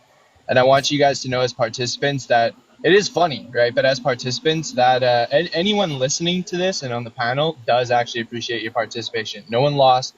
Everyone absolutely gets W's by listening to these interactions. And don't take any of those kinds of comments like Coco is saying to be ashamed of, even taking an L. All those kinds of things, it's great. It's honestly so uplifting and motivating through my day. So, yeah, I think we all get W's. If you are in here thinking you took an L, you wasted your own time, right? So, and for the most part, I think everyone really appreciates it. Absolutely, and also like guys, extreme. Oh, go ahead. Sorry, my bad. Go ahead. I was gonna say, guys, be here tomorrow for the tournaments. Mm-hmm. Absolutely, tomorrow. What time is it starting again? It's 6 p.m. Central. So we do have a tournament that's starting 6 p.m. Central. We're going to start the first round tomorrow. Everyone be here for the tomorrow, 6 p.m., same time. And judges, thank you guys. You guys showed up last minute and really helped me out. Your professionalism was amazing. You guys gave a good analysis on the debate. This is what we're trying to create, a professional debate atmosphere on TikTok. Haru, amazing. Logic, amazing. Joey, amazing. Hierophant, amazing. And also, Pensive was also amazing. If you guys want to come back and judge routinely, we could have you guys for every debate. You guys can come back and judge every debate. Just be our consecutive judges moving forward. But I genuinely appreciate you guys for taking my project seriously. I take this project seriously. Now we're going to move on to audience questions. Yeah. Judges, would you be okay with if I drop you off the panel? Would that be okay so I can get the guest up here and ask questions? Yeah. Okay. Thank you guys. We appreciate you so much. Can we just have a moment of silence about that T-shirt what line? the black T-shirt joint. Can we just have a moment of silence? That shit was masterful. I gotta give it. There was I some was sitting here exchange. laughing for like 30 minutes. There were some was exchanges in corny the as fuck. DMs. There were some exchanges in the DMs. That was pretty corny. But okay. With that, yeah, let's start getting some audience. We got 6 people in the queue. Hierophant, you want to stay up, or are you okay if I drop you? Come on, homie. Okay, I'll drop you for now. I'll bring you up later. All right. Bought by Blood, you technically were the first person up here, so like, you got any comments, questions, concerns for us? No, I just came up. I'm good. Okay, cool. If you want to drop me, you can. Yeah, I'll bring you guys. But yeah, thank you guys so much for being here. No Degree, you're first on the list. Give us your comments, questions, critiques, or concerns, and then we'll have Rabbi Hannah go, and then. Okay, well, I would definitely say that, Forrest, your rhetoric is just not going to win debates. You're going to have to do better against someone like Wisdom who actually studied this. Wait, actually, wait, Wisdom, hold on. Wait. Before you continue, let's not, when you're making your comments, like absolute freedom. Let's not make this a time to like personal beefs and like slam people. But you know, you have freedom to say whatever you want to do. But let's take the personal beef. Questions, comments. How did you get out of your hut? Which surprised me. Hey, you got bad bars. Which surprised me. But okay. But Wisdom, congratulations. You did a phenomenal job. Congratulations on a big win. All praises and that's all I have to say. All praises to our God. Amazing, Matt. Thank you. Rabbi Hannah, you are next. Questions, comments, concerns, or critiques? Yes. First of all, I am the person that Forrest listened to, and unfortunately, in listening to the way Forrest delivered it, it was not the way I prepped him. So we'll have to work on that, which is also why I did not vote. I did not vote because it would be unfair for me to vote when I'm the one who prepped Forrest, and I'm about to out my brother because it is my brother who prepped Wisdom. No, nobody prepped me. I'm talking to him right now, ma'am. Nobody prepped me. So if you're actually literally lying. I'm not. I'm going by what my brother said right now. I have it Who on my is your screen. brother that prepped me? The Hierophant. The Hierophant is my brother. Prep me. He's my baby brother. You're literally lying. Okay, well then you better take it up with him. I'll show you the Wisdom, it's okay. I can show it to you right now. Okay. What is your morals? I don't even know Hierophant. I can show you right now. You're a little liar. You're a little liar. That's why you said God lied and you claim to be a rabbi. Okay, the judge. Look at you. You're pathetic. Hold on. I'll show it to you right now. You are pathetic. The only person that Hey, we're resetting. Here we go. Here we go. I'll show it to you right now. Let me. A judge prepped the contestant. That's fucking crazy. Let's get clarification. Hold on. A liar. Host. Whoa, this is big. I will drop everybody from the panel. Stop. She's lying, Coco. I'm saying stop. Yeah, I know. We will investigate this, but if It is right there. Investigate what? My brother's saying it? We gotta look further into this, but if he helped... Yeah, hold on. I want to see what she has up there because she's literally lying. So I would love to see what that is. Yeah. But we do... So please turn it... Here, let me screenshot that so I can try to blow that up. Let us read it, Coco, please. Wait, hold on, guys. Wait. Order up here. The reason that we removed Missy from judging this debate is because Missy helped Forrest. Pause. So... Pause. I was in a live, and I answered some questions. I didn't coach anybody. I didn't spend fucking time talking to Wisdom. You just told me right now you did. No. He didn't. I literally told you I just answered some fucking questions. You said right here to me and to Petty. Technically, it isn't two non-Jews. This is a brother and sister with intermediaries. Forrest. Which is why I didn't vote. No, I don't even know Hierophant like that. You're literally I don't even Rabbi know Wisdom Hierophant. like that. I just happen to be in the line. Hold on. First of all, I'm not lying. If I was given bad information, that does not automatically make me a liar. So I maybe was you going should on try what to my get brother. that Hey, information hold before on. you hey, I'm came still as a talking. bearing false I'm witness. still Wait, hold on, talking. guys. Stop. I'm still Rabbi's gonna talking. finish. Rabbi's gonna finish. Go ahead, Rabbi. I'm still talking. I was going by what my brother said to me, specifically what I just put up. If he is saying that that is not how he meant it, then absolutely I apologize. I had bad information, and I absolutely apologize, 100%. But if you were So calling me a again, liar, that would intend that I was trying to do so out of malice and not. I'm Yeah, just what making you sure just did was everything was slander equal. and out of malice. hold on, That's literally what it was. Okay, wait, hold on. I mean, pause, you're allowed to think that, but that's not the pause, truth. Go pause, guys. So pause. to clarify, Right. So the whole context of the conversation in that chat was that my sister had spent the week coaching Forrest, right? And I was And complaining about so, how bad he did. and the complaint was, why are two non-Jews discussing Jewish history? Now, I have answered some questions before in lives, right? And so I made the response, well, technically, it's just brother and sister using intermediaries. But I have not. And there is zero, I have no DMs with wisdom. We don't follow each other, okay? No, I believe you. In which I coached wisdom at all. Yeah, Period. thank you, And then AR, I'm gonna put myself on blast. AR, can you screenshot what I wrote to you in the chat? This live chat. In my chat to him. Oh. Okay, but also to clarify, really quick, the reason that we removed Missy from judging is because she was coaching Forrest, and so we didn't want any influence over the judges' votes. But if the Hierophants just answered a couple questions, that's not like absolutely, I agree with you. Yeah. And the way that if I can show you the whole thing, I said I'm gonna I put cannot myself on vote. blast with this screenshot. I said I am not allowed. I'm not going to vote because I'm the one who prepped Forrest. I said I prepped him for a week. He's great, and then I mentioned Rambam's great for understanding the Jewish perspective, but not historical scholarship, critical scholarship. And so I thought when my brother said technically it's not two Jews, this is a brother and sister who are using intermediaries, I thought he had prepped wisdom to the same extent that I had prepped Forrest. No, and And so this is why. Hold on. This is why I'll read what I I wrote. apologize. Hold on, I'm gonna read what I wrote to AR. 7:57 p.m. Yeah, go ahead. I was so in favor of Forrest, like literally biased because I think wisdom is an anti-Semitic cunt. Like, damn, she cooked. See? AR, is that what I wrote to you?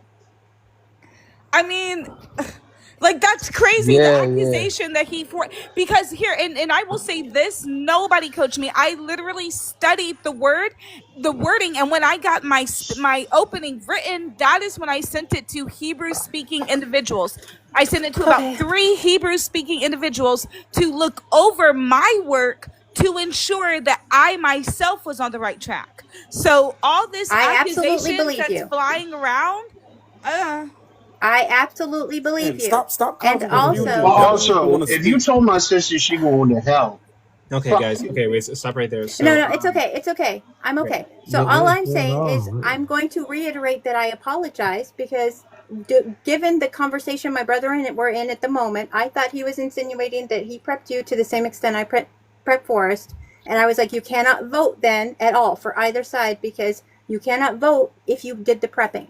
He didn't get back to me. And when he started talking about how he was voting for you, I'm like, if you prepped her, you can't do that. That is a ridiculous he notion. did not. Just let her concede that she lied, and please let's move on. Wait, no. I did not lie. Stop, I actually showed you the conversation between my brother and I. Misunderstanding, but you should have just said something to me first, like in private or Coco in private or something, because okay, I will give you that. But in what world would I want to talk to you in private when you have said? I mean, you just accused me either of way, cheating, it doesn't matter. basically. But okay. I do have an actual question for both you and Forrest. Yeah, but really quick before you before we continue, let me get control over the live.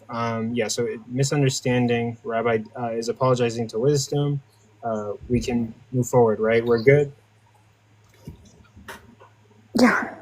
Okay. So Rabbi. So my question is, I noticed that wisdom you used, you were talking about in first. I need clarification. Was the idea that the lying was only limited to 2:17, or was this does God lie at all, or was it just in Genesis? This was literally the verse Genesis 2:17. Okay, so just according to 2:17. Okay, thank you for explaining that. So I noticed you were talking about the infinitive absolute when you were discussing the mot to mot.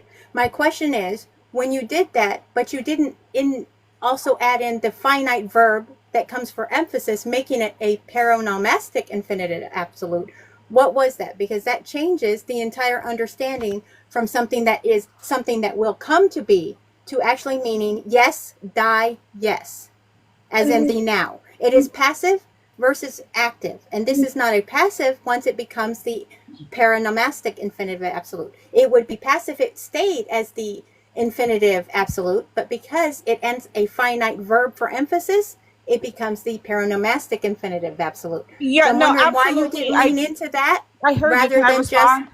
Can I respond? Just then what? Both of you. I'm asking both of you. Yeah. If I can respond. Wait, hold on. We'll let Rabbi finish, and then you'll answer, and then we'll move on to the next guest. The reason I'm asking is because that is what drastically changes the mut to mut from the passive into the active, meaning when this happens, this follows immediately. That is the Hebrew way that grammar and that syntax is read grammatically. Okay, are you ready for me to answer now? Thanks. Okay, so I absolutely did mention it multiple times. I said that when the infinitive noun is paired with the verb, it is dying, you shall die. That the infinitive, however, paired with that emphatic verb or that emphatic verb that comes next is absolutely the pairing that you need to know that it is a death sentence. If the word mult, that infinitive, had not been with it, then you would have had a stronger case. And this is why not only did I use my understanding of the syntax, but I also went to lexicons. 3 different lexicons and 3 different high-rated Jewish scholars that all agreed with my understanding of the syntax. And I only got that understanding from Hebrew speakers. I did not get it for myself or just from Googling it real quick. I'm a Hebrew speaker. Right, and there are Hebrew speakers who I could, there's one in the chat, I could tell them to come up and then they would also talk to you about it. And again, right, so we don't go Hebrew speaker to Hebrew speaker on this panel. This is why in my speech, I brought up multiple different sources that all say what I say. Okay, I'm asking both of you. Go ahead, Forrest, because I know I prepped you. Okay, Forrest is going to answer. Question, sorry. We do have other guests that we need to get to and be fair to everybody. Yeah, sorry. What's the question? That was a long response. And The question is, I noticed that when Wisdom brought up the idea of the infinitive absolute and talking about the finite verb for emphasis, you only mentioned once that it changes it into the paronomastic infinitive absolute. Right, the one in we see the same type of thing in, of course, Exodus 21:26 and Deuteronomy 15:10, changing it to immediate. Right. Yeah, and that turns it into the immediate. So is there a reason why you didn't use that as your response? I was attempting to bring it up, but then every time that I tried to come out of the screen to bring it up or to try to go to search it, they were saying you're using ChatGPT. I was trying to bring up those verses, but I should have just brought it up in the 3rd round. No, he was using me, not ChatGPT. Although I was not texting him during the time. Known. Anyway, these are things that I did not text him during the actual debate. Well, yeah, but you're coaching him during the debate. This is not no, like a 2-on-1 debate. I'm trying to explain that. I did not coach him at all during the debate. The last time I spoke to him about anything was this afternoon at about 1 p.m. my time. Okay, so and regardless, if you spoke with the judge beforehand about any of these issues, that's still you literally just said you were doing it while people thought you were on ChatGPT. You were texting your rabbi. I'm literally not doing any of that. What I said. No, he wasn't. Misrepresented my words entirely. Here, I'm going to tell you what happened. Forrest never messaged me once during the debate. The last time he and I spoke was 1 p.m. today. Okay, well, Coco, can you please, when you post this, can you please post this part too, please? Okay. Every time, listen, I'm going to make it clear. Every time that I tried to go leave, I got accused of using ChatGPT by you and the crowd, and then I tried to go get Genesis 27, as I stated during the debate. You can go back and check. I was trying to bring up that verse for you to show that there is another instance of instant death within the 24-hour period. Every time that I left the screen to try to go bring this up, you told me to come back, so I did. So it wasn't about me trying to go look for some other help. It was to get the text to bring it up so I could read it, but you kept telling me to come back. Okay, guys. Fine. Let's move on to the next question. Yeah. We do need to be respectful to the other guests and move on. And then, look, I get it. It's like heated, but like the allegations are getting a bit out of hand. Let's try to keep the spirits good after this debate and keep it chill and calm. Thank you, Rabbi, for coming. I'm going to jump down, but there is something. Am I allowed to message you at some point, sir? Yeah, feel free. Okay. Yeah, message me or Mr. Coco, mr.co.co3 on TikTok. Okay, perfect. Thank you. Is it something negative? Like, did I do something wrong? No, you haven't done anything wrong. No, not at all. Nothing like that. All right, thank you. Yep, you have a good one. Next person is going to be Missy. Then it was going to be Big Op, but we're going to do Trent after Missy. Go ahead, Missy. Hey, so I just wanted to come on and say, hi, congratulations, Wisdom. I was shocked. Your research was top notch. Your delivery was impressive. I honestly give you a lot of props. It's obvious that you took this conversation extremely seriously, and I'm going to give you as much credit as I can for that. You know, you did good. Forrest, my homie, I love you so much. You can't ask questions if you're the one being cross-examined unless they're clarifying questions, and that was my big thing, right? Is to next time, just for the future, maybe like stick to that. I think that might have helped your rhetoric, just Sure. in general. Not good. But you know, I love you, homie. I do have to say, I did vote, and I did vote for Wisdom because I do think fair. I wouldn't expect I do think exactly. I do think that you took the W, Wisdom, and I really do give you like a big pat on the back because I was not expecting that. You rock, girl. Killed it. Thank you. And you know what? It's so wonderful that you said that you could tell this conversation is important to me, because I promise you, this conversation was so important to me because, I mean, I love the Lord and God did not lie. So this conversation was very important to me because to lose would be a huge disservice to the Christian community. So You took that burden and you made it 10 times worse for yourself, because I don't think that there are many people that would have taken it with such with the levity that it needs. That being said, I just wanted to say congratulations, Wisdom. Forrest, you're still my homie. I can't wait to play Overwatch with you.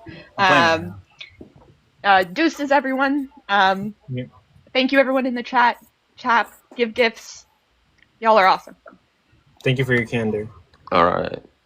I'm gonna quickly. Or let's let Big Op go, and I'm not sure what the order was. Okay, Big Op, then we'll do Bobby, then Trent. But go ahead, Big Op. Question, comments, concerns, or critiques. What you got for us? It's for both of them, but I'm not going to ask the question no more. It's going to be a silly question, but I give credit to Forrest. I believe Forrest did very good. I'm not going to lie. Me and Forrest have some type of smoke, but I think Forrest did actually good. But to me, it just seemed like Wisdom overly prepared for this, and I have to give credit also to Wisdom because she went beyond what I even expected from her. Because from Forrest's argument, I wasn't expect Wisdom to even go this far concerning, how she debated this. So salute to Wisdom. And Forrest, like I said, you did great. But to point out something else pertaining to, the rabbi, this is no disrespect, none at all. But you should not listen to a so-called rabbi that calls God a liar. No rabbi in history, considered God to lie at any point. So I just wanted to throw that in. So that's clearly not true. Okay, you can make the argument when I'm done. You can pull it up. I don't. We're not care about debating. It's just what you said was false. Okay, so you can pull it up when I'm done. But like I said, salute to you. Congratulations to Wisdom. You both did good. And wisdom. We got to chat after this. So y'all have a good day. Do you think that Rabbi Hana is a rabbi? Yes or no? Rabbi. It's just a yes or a no. I cannot say yes or no to something that I don't know. You're too afraid to come up here and answer a question. Got it. Oh, okay. Congratulations. What the heck? Anyway, thank you for your candor, Big Op. We appreciate you. I appreciate you, man. I'll see you around. Bobby, you can go ahead. Comments, questions, concerns, or critiques. Just comments and maybe some critiques. Honestly, I actually, when me and first talked about it, I actually thought this should be an easy win for Forrest for the most part. I actually think Forrest probably would have won this if he was able to match the same level of research Wisdom put into this. I think Wisdom was like bought by blood. Like he overly researched, and I think Forrest would have won if that research was matched. But honestly, I have to give props to Wisdom. I've not really thought much of Wisdom up until now. I think she was just kind of all right, but after this performance, I have to say, yeah, Wisdom is solid. I give her props in this community for sure. Yeah, she gets some props. I give her Forrest. You had this, man. You really did. I think you just didn't match that. You didn't match the same fire that Wisdom had, I think. Yeah, I feel that. Yeah. She overly prepared. So, but this should have been an easy win for you if you would match that energy. I got you. Yeah. Yep. Thank you for your candor, Bobby. Thank you for being here. I appreciate you, man. Trent, you can go next. Comments, questions, concerns, or critiques. Man, a little bit of like comments and critiques. I would say Forrest. Only known you for a little bit, but I congratulate you for coming up here, right, and taking on a formal debate. Gotta give you props for that. One critique, I would just say, please, when it comes to the cross-examination, we need to understand if you're the one being cross-examined, you can't ask questions back. Wisdom, congratulations, man. You did amazing. I love everything. It was beautiful. I saw this is the exact outcome. This is the exact outcome I pictured in my head. God bless you. And just keep doing what you're doing. Like amazing studying, amazing prep. And you definitely out-prepped him on this one. And, I'm just, congratulations to you. Hey, all praises God out-prepped him, because I promise you he put the right information, the right people, the right knowledge, the right everything right in my path. Sarah right below me. Honestly, like, and it's, what I want to say too, it is the absolute truth, you guys. I promise you what I did not do is get up here and give you an apologetic case. I promise you, I studied the Hebrew syntax on that, and it checks out that God did not lie, and specifically in this verse that we were talking about. So it's just the truth of the matter. All right. Thank you, Trent. Thank you for being here. I appreciate your support. Thank you for your candor. Next, we're going to have Taharka go. You got it, man. Hey, man, thanks. I just want to point out something important here. Winning a debate and proving an argument are two different things. Now, Wisdom, based on what you delivered, your points, your structure, your clarity, the command of the exchange, you did clearly win this debate. But that doesn't automatically mean your argument is proven true. But in the context of how debates are judged, you did come out ahead. That said, I encourage you not to be disingenuous or twist people's words. For example, you asked him to name a scholar, and then you criticized him for appealing to authority when you asked him to name a scholar. That comes across as moving the goalposts. Likewise, when Rabbi Hannah shared something that was sent to her, the proper response in that situation would have been to clarify if it was misrepresented what she said, not to just call her a She came up and straight up accused me of cheating. Hold on, we do not got to just call her a liar. I've witnessed you speak to her as if she was like demonic. She said Yahweh was a lesser God. Yeah, yes, Rabbi, that is historically accurate. That's not what rabbis think. Wisdom, that is historically accurate, Wisdom. That's what I mean by winning a debate Wait, hold on, Tarka. This is not supposed to be like a secondary debate. We are gonna let Tarka like finish everything he's got to say, and then Wisdom, you can respond afterwards. Right. That is historically accurate wisdom.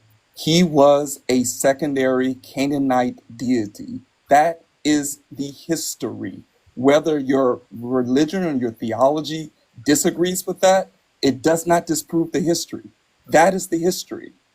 Now, you've spoken to her in the past, and you speak to her now as if she's demonic or a liar. You've even implied that she's What not is this really about? Like, wait. You've even implied that she's not really a rabbi. What or does that this she's have to not. do with the current debate? Can you let me finish? I don't. Hold on. Can you let me finish? But Coco, what does this have to do with Can the you let current me debate? finish? Hold on, Because really you quick, do really this quick. to people, wisdom, Wait, and hold it's on. disgusting. Oswald, You've Tarka, implied that Tarka. she's not a rabbi before. You've Tarka, hold He's implied not. that she's not. That's my personal opinion. You have about to sway me. Okay, I'm muting people now.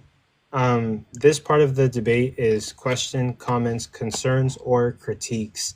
But Tarka, let's try not to make it so much about what the person has done in the past or anything outside of the debate. Let's just talk solely about the debate and any critiques or information focused on the debate. But yes, this understand. segment is question, comments, If concerns, or critiques about the debate. Thank you. Go ahead. Right. Tarka. If she would just let me finish, then I would finish with that. Those are things that she's done. She's doing it. She was doing it when she spoke to the rabbi just now. She's done it before. You have to respect people because you do have a strong debating ability, but tone and fairness matter just as much as delivery. All right. And then Wisdom, do you want to respond to that? And then we can move on to wait, hold on. Actually, before you respond, Ulf, sorry, my man. You've been here.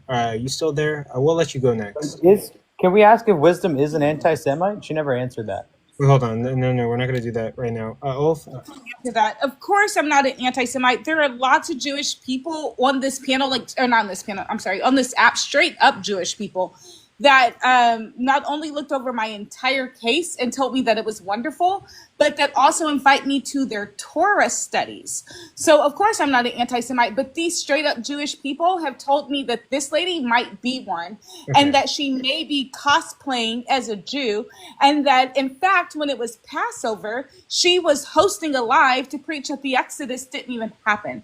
So, no, I'm not an anti-Semite. But when people proclaim to be Jewish and then say Yahweh is some weird second god, and then say that Yahweh lied, etc., so that's my response to Tayshark.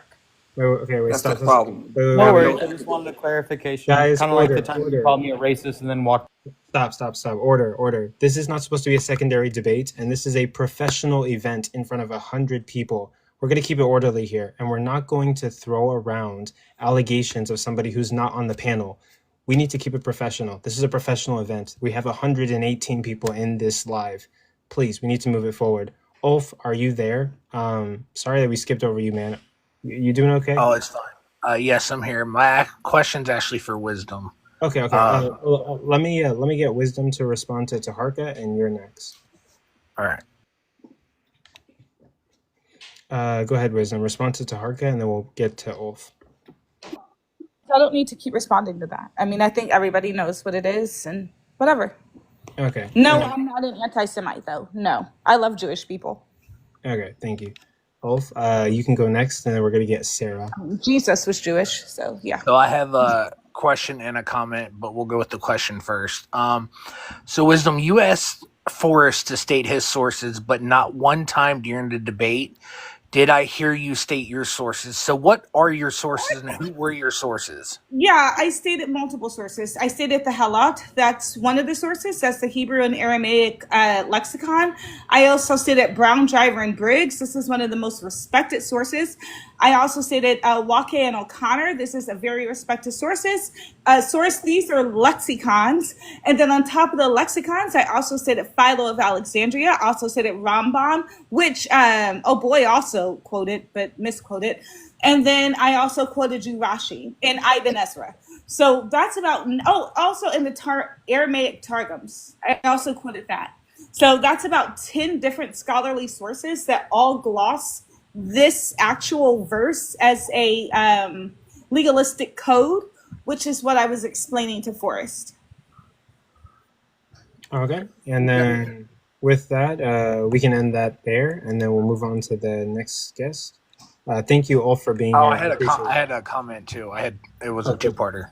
Go for it. Absolutely. So my other thing was, you discouraged his scholarly source, saying that, like, you kind of just blew it off, saying that his, like, gave the attitude of his scholar source didn't matter. Why was that? Yeah, and thanks for bringing that up. And the reason why that was is because he didn't even bring up a scholarly source until the end of the debate. And the reason he brought that up is because he was saying at first that all I was doing was appealing to authority. So I did mention that he hadn't appealed to any sort of Hebrew scholar at all, even though him and I, neither one of us speak Hebrew. So honestly, to be honest about this situation, we're going to need to go to some sort of Hebrew authority. So I did list the authorities that I studied under for this exact thing. I asked him for a source. He had not truly studied this. He did Google a source, and then it became quite ridiculous, because now he wants to appeal to this authority that he just found real quick on Google. But I have literal lexicons that are respected and ancient that are saying the opposite of what this guy is saying. All right, and my last thing, and then I'll end it here. Okay, yeah, we're gonna end it after this thing. But yeah, go ahead. All right. Do you think that for one of the judges being on the panel, for him to answer questions you had, do you think that he should have stepped down as being a judge? Because technically, hold on, I'm not done. I don't remember him answering any questions. Let me finish, because you stated before that he answered questions for you. So the fact that he answered questions for you, hold on, the fact that he answered questions for you, he should have stepped down as a judge and excused himself as a judge, because in my opinion, that was biased. Listen to me, you angry man. I don't know Hierophant. I don't remember him asking or answering one question for me. Now, what he says is that he answered some questions in a chat. I don't remember this. I swear to you, I don't. I promise you, I don't. So as he said, I'm finishing my sentence. If I asked him any question, I don't even remember asking him a question, but you can ask Sarah and Reuven, and there's another person called the Judean apologist. These three people I did ask questions to, because they're all native Hebrew speakers. And I sent them all three the same completed opening. And they all looked at that completed opening and said, yes, this is on point for what the Hebrew says. Nobody coached me as far as saying, hey, let's start from scratch together. I'm going to write this case for you, and you just simply regurgitate it. That's what happened over here to my right, and we see how that worked out. Okay, and I didn't specifically say he coached you. I said, coming from a standpoint, let's say he didn't even answer questions for me. If you were a coach, if you were a judge. Do you understand what I'm saying to you? Okay, first of all, I think that he was just making a tongue-in-cheek comment to Hannah. That's what I think. Because as a matter of fact, I don't think that he knows who I am from get-go. Okay, cool. He doesn't know me, and I don't know him. Okay, yeah. We do have to stop it right there and move on. Thank you for coming up. Thank you for your time. Can we rerun that vote, though? Because that's not fair for him to come up and say he answered questions. No. So, to set the record straight for everybody in here, the judges voted it was 5 out of 5. The audience voted it was majority wisdom. We're not sure about the allegations. Hierophant said they answered some questions in a live or whatnot, but that doesn't necessarily disqualify him from being a judge. He didn't coach wisdom in the sense of like heavily training her for this debate. It was a couple of questions. So we're going to let the judge's decision stand. Please, nobody come on the panel and take this away from wisdom. She worked really hard. I even have respect for her. She gave this her all. Both contestants gave this her all. This is a clear win for wisdom. We don't need to do anything to degrade that or take it away from Wisdom's song. She worked really hard. I don't believe in God, and I can humbly give credit to a Christian who did the work and came here, performed, and took it, right? So let's all put our personal biases away and let Wisdom have the win that she worked hard and earned clearly in front of us today. Sarah, you're going to go next, and Nika's going to go after you. Then we're going to get CB3 and Sticks. Let's keep our professionalism, everyone. This is a professional event. Thank you. Go ahead, Sarah. Sure. I just want to clarify for Wisdom. She met me 2 weeks ago on a TikTok live and just happened to notice that I was a Hebrew speaker and asked me a question. She has sent me 2 weeks ago, or maybe a week and a half ago, the finality of her debate in writing and asked me to do a cross-reference through the Chumash, which is the Hebrew book of Genesis. And then I used I gave her the interpretation of what Rashi said. But for the most part, I would say maybe 99% Wisdom did all of this on her own. I was actually highly impressed for somebody that doesn't speak Hebrew and was not somebody that was Jewish. I was Jewish my whole life. And I will speak to more Rabbi Chana or whatever. We don't even go women by rabbis, but that's fine. It'd be Rebbitzin. But the truth is that she is not a Jewish person because a Jewish person would never degrade God. It just wouldn't happen. So I would encourage you to look into those credentials, because even if she did coach you, Forrest, not for nothing, I think you debated really well, even if I don't agree with what you were saying, or even if I find it to be offensive. Are you a Jewish person? I am. You said you were. I am.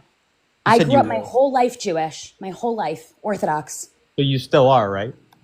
I am not a practicing Jew. I am a Christian. Oh, wow. So you're a Messianic Jew? I'm not Messianic. Okay, so do you believe that Jesus is the Savior? Yeah, but I this do, is yes. guys, but I do not keep the law. I do not keep the law. So I do Jewish. not keep the law. I do Okay, not keep the law. guys, this is becoming multiple. Okay, so you're not going to, Forrest, you're not going to insult me. Come off your high horse. Are you still Jewish? Yes or no? Guys, stop. Anyways, my nationality and belief is not up for debate here. Anyways, Yeah, I just want to say, I was kind of coming up to congratulate Forrest, but whatever, he can take that how he wants. I asked you a question. Wisdom, Okay. I think you did a beautiful job. Congratulations. It was awesome. Great. Go for it. Great. All praises to our God. That's right. All right. Sorry about that, guys. We do have to keep it professional. I don't want this to turn into like beefing on stage. But thank you, Sarah, for your candor. Thank you for watching. I appreciate you being here. Thank you so much. We can't do this without your support. Next person is going to be Nika. Go ahead. Yeah. Finally. So my first critique is actually for the modding, and I'm not joking here. Coco, I know I was kind of making jokes in the chat, but I think the consistent pausing every time they were reclaiming the time, it didn't really make sense for the flow of the debate, and I think it kind of interrupted the discussion a lot. And I think there were there was a moment where I came in a little late. I missed Forrest's opening, but there was a point where the time was kind of mismatched. I don't know. I just felt there was also a time where people were interrupting each other that you could have kind of stepped in. I think even one of the judges stepped in at one point. I felt like that should have been you, Coco. But that's kind of my biggest critique of the debate. Obviously, Forrest did lose this debate. I'm not gonna lie about that. I think probably he definitely seemed less prepared, probably because Wisdom has been such a crash out in the past. He probably kind of underestimated how prepared she would be. But yeah, I guess W Wisdom's ChatGPT really took that W today, and there we go. Don't do that. I would say Big W Wisdom's ChatGPT. I don't know. Yeah, don't do that. Okay, I would say That's the best way to tell me you don't even know what goes on to say Chat GPT. Yeah, you sounded really rehearsed. I'm not gonna lie. You were reading off a script. Yeah. Okay, so Wisdom Yeah. did put in the effort and won. I do okay. Maybe I am trying to work on my moderation or how to moderate debates. But yeah, whenever they reclaim their time, I did want to stop it and kind of get it under control and then continue the time. Maybe we could figure out a different way to do that to not really hurt the conversation flowing. But also anyone else that's in the live, if you have any critiques on my moderation, feel free to send it to me. No, your moderation was great, Coco. Whatever. What? Yeah, we do need to figure out how to moderate and do this in a way where it's professional, where it flows correctly, and the audience can keep up with the educational parts of the debates. And yeah, we want to make the debates as best quality as possible. So, but thank you for your critiques, and yeah, I'll keep that in mind, and yeah, we'll try to fix it. Thank you for your candor. Thank you for being here, Nika. CB3, you got anything for us?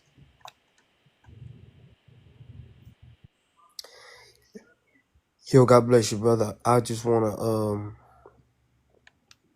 give the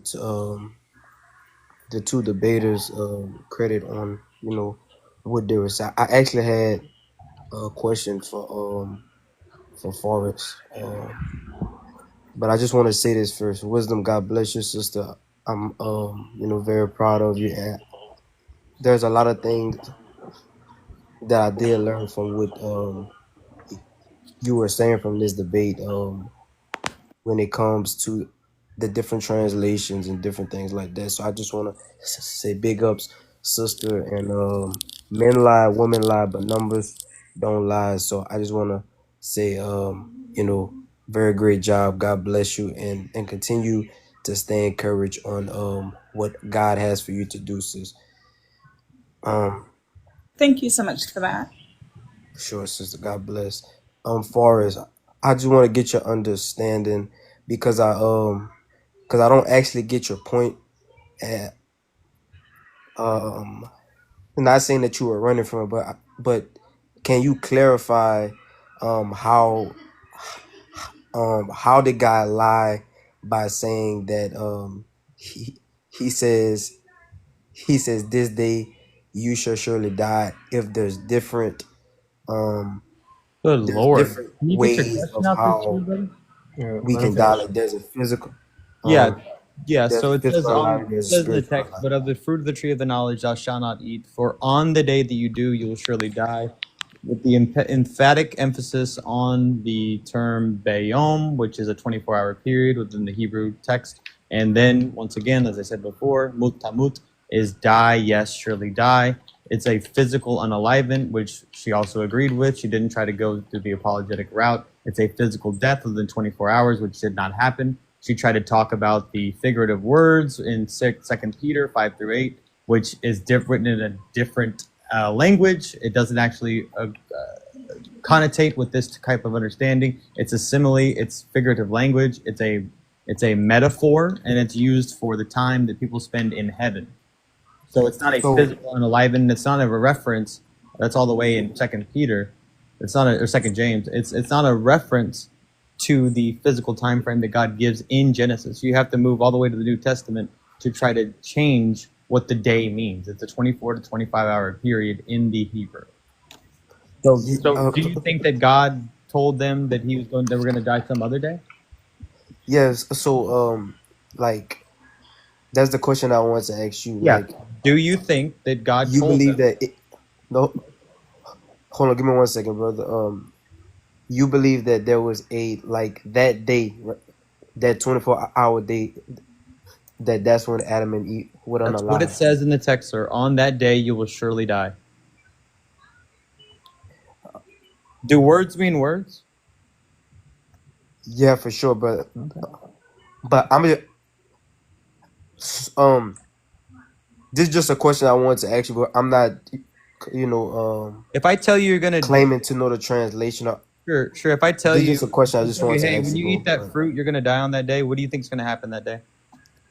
Yeah. Could you answer that question for me? You can say that day can mean different things. Like what I'm just talking about me and you. If I tell you, when hey, it comes the day that to you the eat a Subway translation sandwich, of what day on means, that day you'll surely die. What do you think is gonna happen? Yeah. You can talk about a spiritual death, and you can talk about a physical I'm talking death. to you, sir. I'm talking to you. We're not talking about spirits. Spirits can't You die. can We say a already physical confirmed death. that. Wisdom didn't even You can bring say up physical a death. physical So are you or a gonna die spiritual that day, death. sir? Yes or no? You can say a spiritual death. Are you typing or right a now? physical death. Yeah, I That's am. me. Sorry. And Nobody argued for a spiritual can you death. tell? That's where you're not tracking. Actually, Hold on, give wait. me 1 second, brother. Can you tell me the Hebrew meaning to what Actually, day wait, is? really quick. Stop right here. I'm sorry. I think I already explained.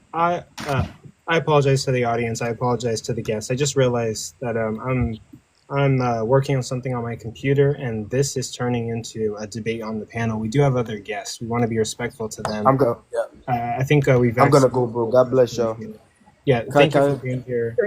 We appreciate. Thank you too. God bless you, Wisdom. W Wisdom. Much love, brother. Yeah. I can't be up for long. I can't be on for long. So can I just quickly? Wait, no. Forrest, there's a line of people. We don't want to just cut the line. I'm not just gonna manifest destiny in the spot. Sorry, buddy. You can go if you have to. Yeah. We have Sticks, and then we have Cyber Deconstruction, and then it's going to be Ufredo, then Petty, and then Dark Knight. But go ahead, Sticks. Yeah, what's up, guys? I'm not gonna steal any airtime here. I don't want to turn it into debate with either of you, but just wanted to say congratulations to Wisdom. I think just by virtue of staying linear and sticking to your argument, you won the debate. My observation is that I think Forrest overprepared for I think the classic Christian apologetic that Genesis 2 was in fact referring to a spiritual unalignment. Which I think he made strong points against. Problem is, I just think Wisdom conceded to that early, and it wasn't really a point of contention. I think Wisdom's delivery, making the argument that this was in fact a guarantee of unalignment, was strong. And I think just by referring to like 1 Kings 23, I think. I think she substantiated that claim. I wish, just as a point of discussion, I wish it was addressed in this debate that, one might conclude that Adam and Eve were already mortal when they sinned, right? Which would have rendered Wisdom's argument more incoherent, just insofar as the guarantee of the unalignment would be less. That argument would be less strong if, in fact, they were already mortal. So. That's just a point of observation. I wish that we would have dug into that a little bit more, but overall, it was entertaining at the least. And I have mad respect for anyone who comes up on these debates and actually does their thing. So, absolutely. Thank you for your candor. We appreciate you, Sticks. Thank you for watching. Thank you for being here. And next we've got Cyber Deconstruction. Go ahead. Hey, yeah. So first comments for Forrest. Yeah, just be careful on asking questions, and just learn how to reclaim your time. If you feel like you're not being answered, reclaim that and control your time a little bit better. I think you might have had this better. Wisdom, good luck or good job on the win. Coco, just for you, debate rules, just because you've repeatedly stated this is professional, debate rules state that if a judge, even if they answer a question, are not to judge, they're to be removed from the panel. If they do help and it's not declared ahead of time, you admitted he answered a question. I did not admit that. He never. He said that. He said he was playing with her. He answered a question. He said that he never answered any questions for me. Stop it. He did. He did not. I don't even know who. Didn't you hear him say that I was a cunt? Did you hear him say that? Yeah, and he said he answered a question. He came up and did. He can't even tell you what question it was. He was playing with that Rabbi Hannah, trying to get a rise out of her, and she came up here and cried like a baby and started this. So, but nobody helped me with this. I don't know him. All right, guys. So, like, but what I'm saying is, in the future, this wasn't an attack on Wisdom.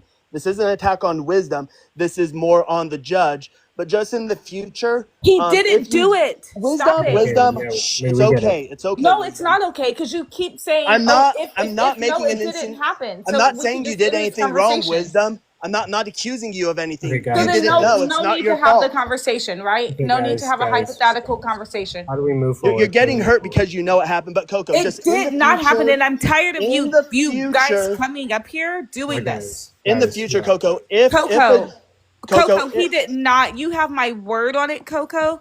I did not. Does that man even speak Hebrew? Like, for real, what do you think he coached me on? I'm not saying he coached you. Seriously. I'm not saying he coached you, Wisdom. What do you think it is? What do you think it is that Hierophant helped me on? We're pausing this. Look, Cyber, I do hear what you're saying. We're not sure about whether Wisdom was coached or not. No, I'm not making that accusation. No, I'm not even making the. What I'm saying is, in the future, if it does happen, and neither the panelist or the debater or the judge announce ahead of time, like before It the debate didn't even happened. happen. I'm Yeah, not yeah. saying it did, Yeah, Wisdom. he's not I'm saying it saying for did, but we need to future get through Okay, events. this. There's other guests. We need to keep this professional. And yeah, also, but everybody knows that. yeah, Like, yeah, this is and already a known thing. Yeah, yeah, Wisdom. This would be done if you just let me get through. yeah. Yeah, Just let but them know that in the All right, future, got it. Okay. that if it's not announced, it's not a loss for the person. They just lose a round, and in this case where we do votes, just put a rule. That way, then there's no risk of it happening in the future. Where you just say, "Hey, if we find out that you even asked the judge a question, I and didn't. I'm not saying you did, Wisdom." So move on. Tell him this in his guest Okay. request and Okay. move So, on. anyways, This my has next nothing to do with comment. the debate So my tonight, next man. comment, Move though, on. is I do have one more comment, real quick. So, for those who don't know, in Sephardi culture, which Rabbi Hana is, they do have women rabbis. No, That that's a does lie. In Sephardi culture, doesn't. they It doesn't. definitely In don't, fact, and they also the don't have first rabbis that say Yahweh in isn't the fact, true God. well, hold on, we'll get to that. So, Cyber. in fact, Okay. Wait. Hold on. well, Cyber. hold on. So, hold on. I I'll let am you finish Jewish. I up. have a right to defend when you allow another supposed Jewish So person what come does up this here and have? make This fun. has nothing to do Wisdom, with Okay. this Coco. doesn't With all due concern Guys, you. respect, guys, Frodo This guys. gets doesn't This to concern is you, answer. Wisdom. getting out of control. This is getting out of control. Frodo gets to answer a Hold on. question Hold now. on. Hold on. So Cyber. hold on. So Wait, I just have hold on. some dates Yeah. to Yeah. give here real quick, and then I'll Yeah. hop Yeah. on. Yeah. I'll Yeah. hop This on. man is lying. Wait. Let me get this under. Let me get this under control. I'm taking control of this. Okay. So Cyber, we're gonna let you. We're gonna let you finish. But Yeah, I'll after. finish, then I'll hop down. Yeah, Yeah. yeah, So and the then wait, first. hold on, really quick. But then Okay. after Cyber, for the rest of the guests, we're not going to discuss anymore or say anything about if Hierophant helped Wisdom. Cyber's going to be probably we're going to cut it off at Cyber, right? If anyone says anything about the Hierophant situation, anything related What to is him, he yapping about? Like, we're gonna why end. do we care about his Yeah, feelings about something that's I not know, even about the You're, debate right now? yeah, So real we've quick got to though. It's keep it just his way professional, to attack. Why doesn't he wait till guys, after everybody's guys. done? Enough, We guys. Let's move guys, on, please. we've got guests. We've What got is to that keep with it Jeff? professional. You gotta There's let him 100 speak. He's people in the defending his room. We've got to keep Yeah. this Let me. professional. There's 100 people in the room. We got guests. So we're 10 cutting seconds. I'll be the done. Hierophants thing after We Cyber. don't need any of your promotion, Cyber. This is Okay. about this topic. So Let's move 10 on. seconds. I'll be done. So the first female rabbi was Asna We don't need to Barzani. hear about your. Wait, We're no, not let going him to. Fredo, finish. just I'll be done in 10 seconds, Yeah. Fredo. Just Right. so the Yeah. first female rabbi was Asna Barzani from 1590 to 1670, right? Currently in the Orthodoxy, in Orthodox Judaism, there are over 60 rabbis that are female, that are women within Orthodox Judaism. Two of them now that are profound, that are breaking barriers, is Sarah Horowitz and Naomi Kaltman. These are two rabbis currently within the Orthodox Judaism. So anybody that says that even in Orthodox Judaism, they don't allow female rabbis, just haven't studied. They don't know. Now, there are some There's communities more than 10 seconds. Come on, Cyber. Hurry there up. are some communities that No. don't allow it, but that's not the Orthodox as a whole. Thank you. Yeah, you're welcome. And again, any rabbi in quote that says Yahweh, that's not orthodox. Did Saying the Jews Yahweh, not hold on? Did the on. Jews during the Holocaust Hold not on, hold please. Hold on, not please. hold Yahweh responsible Saying, excuse for me, acts saying, against stop humanity? Are you manifesting. saying they're not Jewish? Okay, Please guys, stop. I've stressed this enough. Wisdom is going to finish, and we've got to keep professionalism and move forward. Well, she better not say anything about rabbis Anyway, and say things about God, excuse me. because I get to respond. Orthodox rabbis today uphold Yahweh as the one true God. They do not say he is a lesser God, that he is a son of El. That comes from Canaanite morphology. That has nothing to do with Judaism today. Now, can we please move on to Frito? Thank you. Yes, we can Wait, move on. did Jews Yeah, not hold? okay, so that's enough. We That's gotta enough. cut it. Fredo wasn't next. Dark Knight We came gotta out cut before. it. We gotta No, keep it wasn't. I was next. thank you. Wait, hold Went up on. here before So hold on, Fredo. brother. Thank you, Cyber, for being Okay. here. We appreciate you. Cyber, you're like one of my friends. I appreciate you, man. Thank you for watching. Fredo, you can go next. Also, guys, let's keep professionalism moving forward. And yes, I'm setting my foot down as of right now. If anyone mentions the Hierophants thing, you will lose your turn on this panel. It's over with. Wisdom won. We're not going to talk about the Hierophants thing. I'm not even sure if we're going to investigate it. I think it's fine. But in the future, we are going to make a clear policy that the judges of the debate must have zero connection with the debaters. We don't even talk about the debate with the debaters. It needs to be a clear-cut, neutral party making decisions on the debate. But Wisdom did win the debate today. No more comments. Go ahead. Okay. So well done, Wisdom. It's not surprising that Forrest lost another debate. But admittedly, you've done very, very well, but it's not easy to defeat Forrest. I'd love to debate him on the same subject, on either one, either the physical unaliving or the spiritual unaliving. He only refers to biased sources, and it would be easy to defeat. So are you up for a Forrest, or are you going to run? Why would I run when you have me blocked? Yeah, we'll discuss that in the DMs. You need to unblock him. Wait, Fredo, do you have me blocked because I put you in a group chat with you on your own platform? Yes or no? No, because you do your typical thing where you abuse people, like wait, you I'm abused blocked though, Wisdom. right? You abused I'm Wisdom. blocked though, right? You couldn't Wait, do I'm a blocked debate. though, right? Hang on. Wait, You am I couldn't do a blocked? debate without abusing Am I blocked? slurs. We're not doing this. Without abuse and slurs. We're not doing this. We're not doing this. We need to keep it moving forward. But yes, Fredo, you do So need Coco, can I just finish? Can I finish off? hold on, Can I wait, finish no, what I was wait, going to hold say? on, hold on. Finish Coco off. Wait. I'm the host of this. Let me take control. If you want to debate him, you do have to unblock him.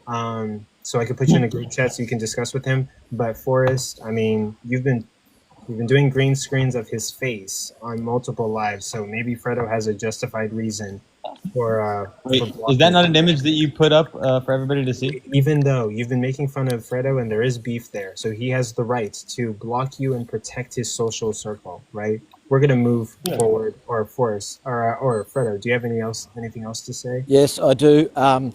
Clearly we've seen. So you can mute now, Forrest. No thanks. No thanks. So can you mute him, Coco? Can you mute him? Look, So hold on, guys. Forrest, unfortunately, I'm not talking. We've got to respect the guest. Let him get the. I'm not talking. He can talk.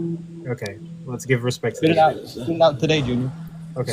So clearly, based on when Forrest is losing a debate, which he was losing in this debate, he goes to ad hominems, attacks, and slurs, which he does on all debates, and that's why he thinks he wins. But that's why people block him, and he doesn't allow people to actually get their point across. That's why he is probably the worst debater on TikTok. Okay. Thank you, Fredo. Thank you, Fredo, for coming up. The slur that I used? Yeah, comments, questions, concerns. Thank you for a slur that I used, kind of like when Wisdom said I was racist and then had to walk it back. Literally. Hey, Wisdom, did you call me a racist and walk You it know back? what's so funny? Can I say something real quick wait, about did that? you call me a racist Hold and on. walk it back? Hold on. I did call you a racist, Did and the you then reason. apologize Wait, after you hold walked on. it? And I'm a woman of my word, and I literally apologized. Not only that, you were so. This is getting out of control. I am taking control of this live. This is getting out of control. I have repeatedly been very lenient with everybody on the panel and told you multiple times, look around. We have 111 people in this live. It's a professional event. Act like adults.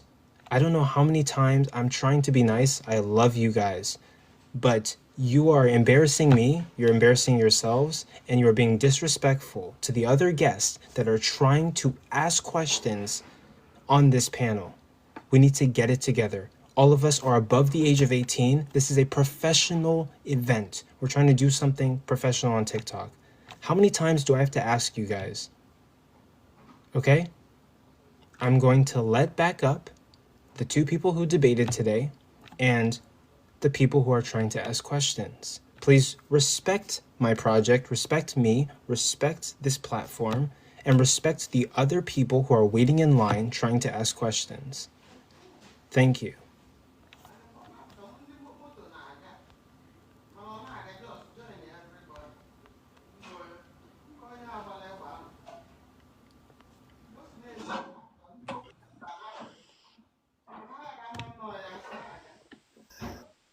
Okay, Dark Knight, you're next. Thank you so much. Yeah, so thank you for saying that. Like, you guys definitely need to respect the host more often. You guys are talking over him and shit. Don't do that again, please. So real quick, W to wisdom. I'll give you the W. No one's denying that. Everybody says W. It's cool. Now, I do want to say my question for both of you would be, where do you think that both of you could have improved on, or maybe some areas that you wish you could have addressed a little better throughout the debate? Also, Trent, stop ducking in debate in the chat. So those are my questions right there. Or my final question would be, how do you think you could perform better in this debate, if there is anything that you could maybe recognize that you wish you could have did better? Yeah, I think I wasn't prepared for her not to go the spiritual route with the typical Christian apologetics, but she did admit to it being a physical death. She just tried to open it up to the different interpretation of the word day. I didn't have the actual infinitive term that she had. I didn't prepare as much as she did. I will admit that. I think that's why she won. But regardless, my syllogism still stood. She didn't actually prove that the day wasn't a physical day. She used the term, or the verse in First Kings, and in that same chapter and in that same passage, I should say, or that same book, God sends lying spirits. She also alluded to the fact that God has every ability but cannot lie, so that was a contradiction in itself as well. But I think I should have just maybe looked into the Hebrew more with the infinitive and the verb tense of what was being used in that particular passage. I still think that, God lied to them and that they did not physically die that day. Okay, so I swear the question was, what could you have done better, not what did your opponent do that was just horrible. So I'll just go ahead and answer the question, what could I have done better? I would probably say during cross-examination, that's something I am trying to work on, is cross-examinations, is not getting flustered during cross-ex, or just keeping the narrative going the way that it needs to go. So I would just say just keeping to working on cross-ex maybe would be what I would do better.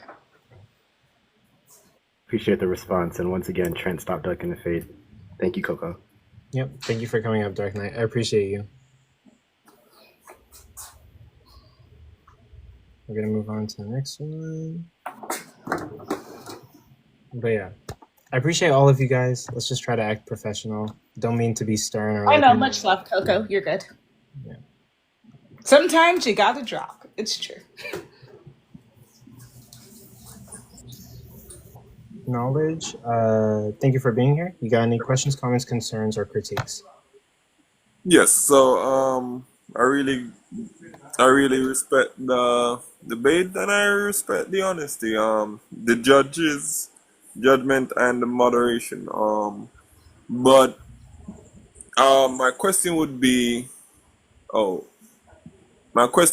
for wisdom. Could you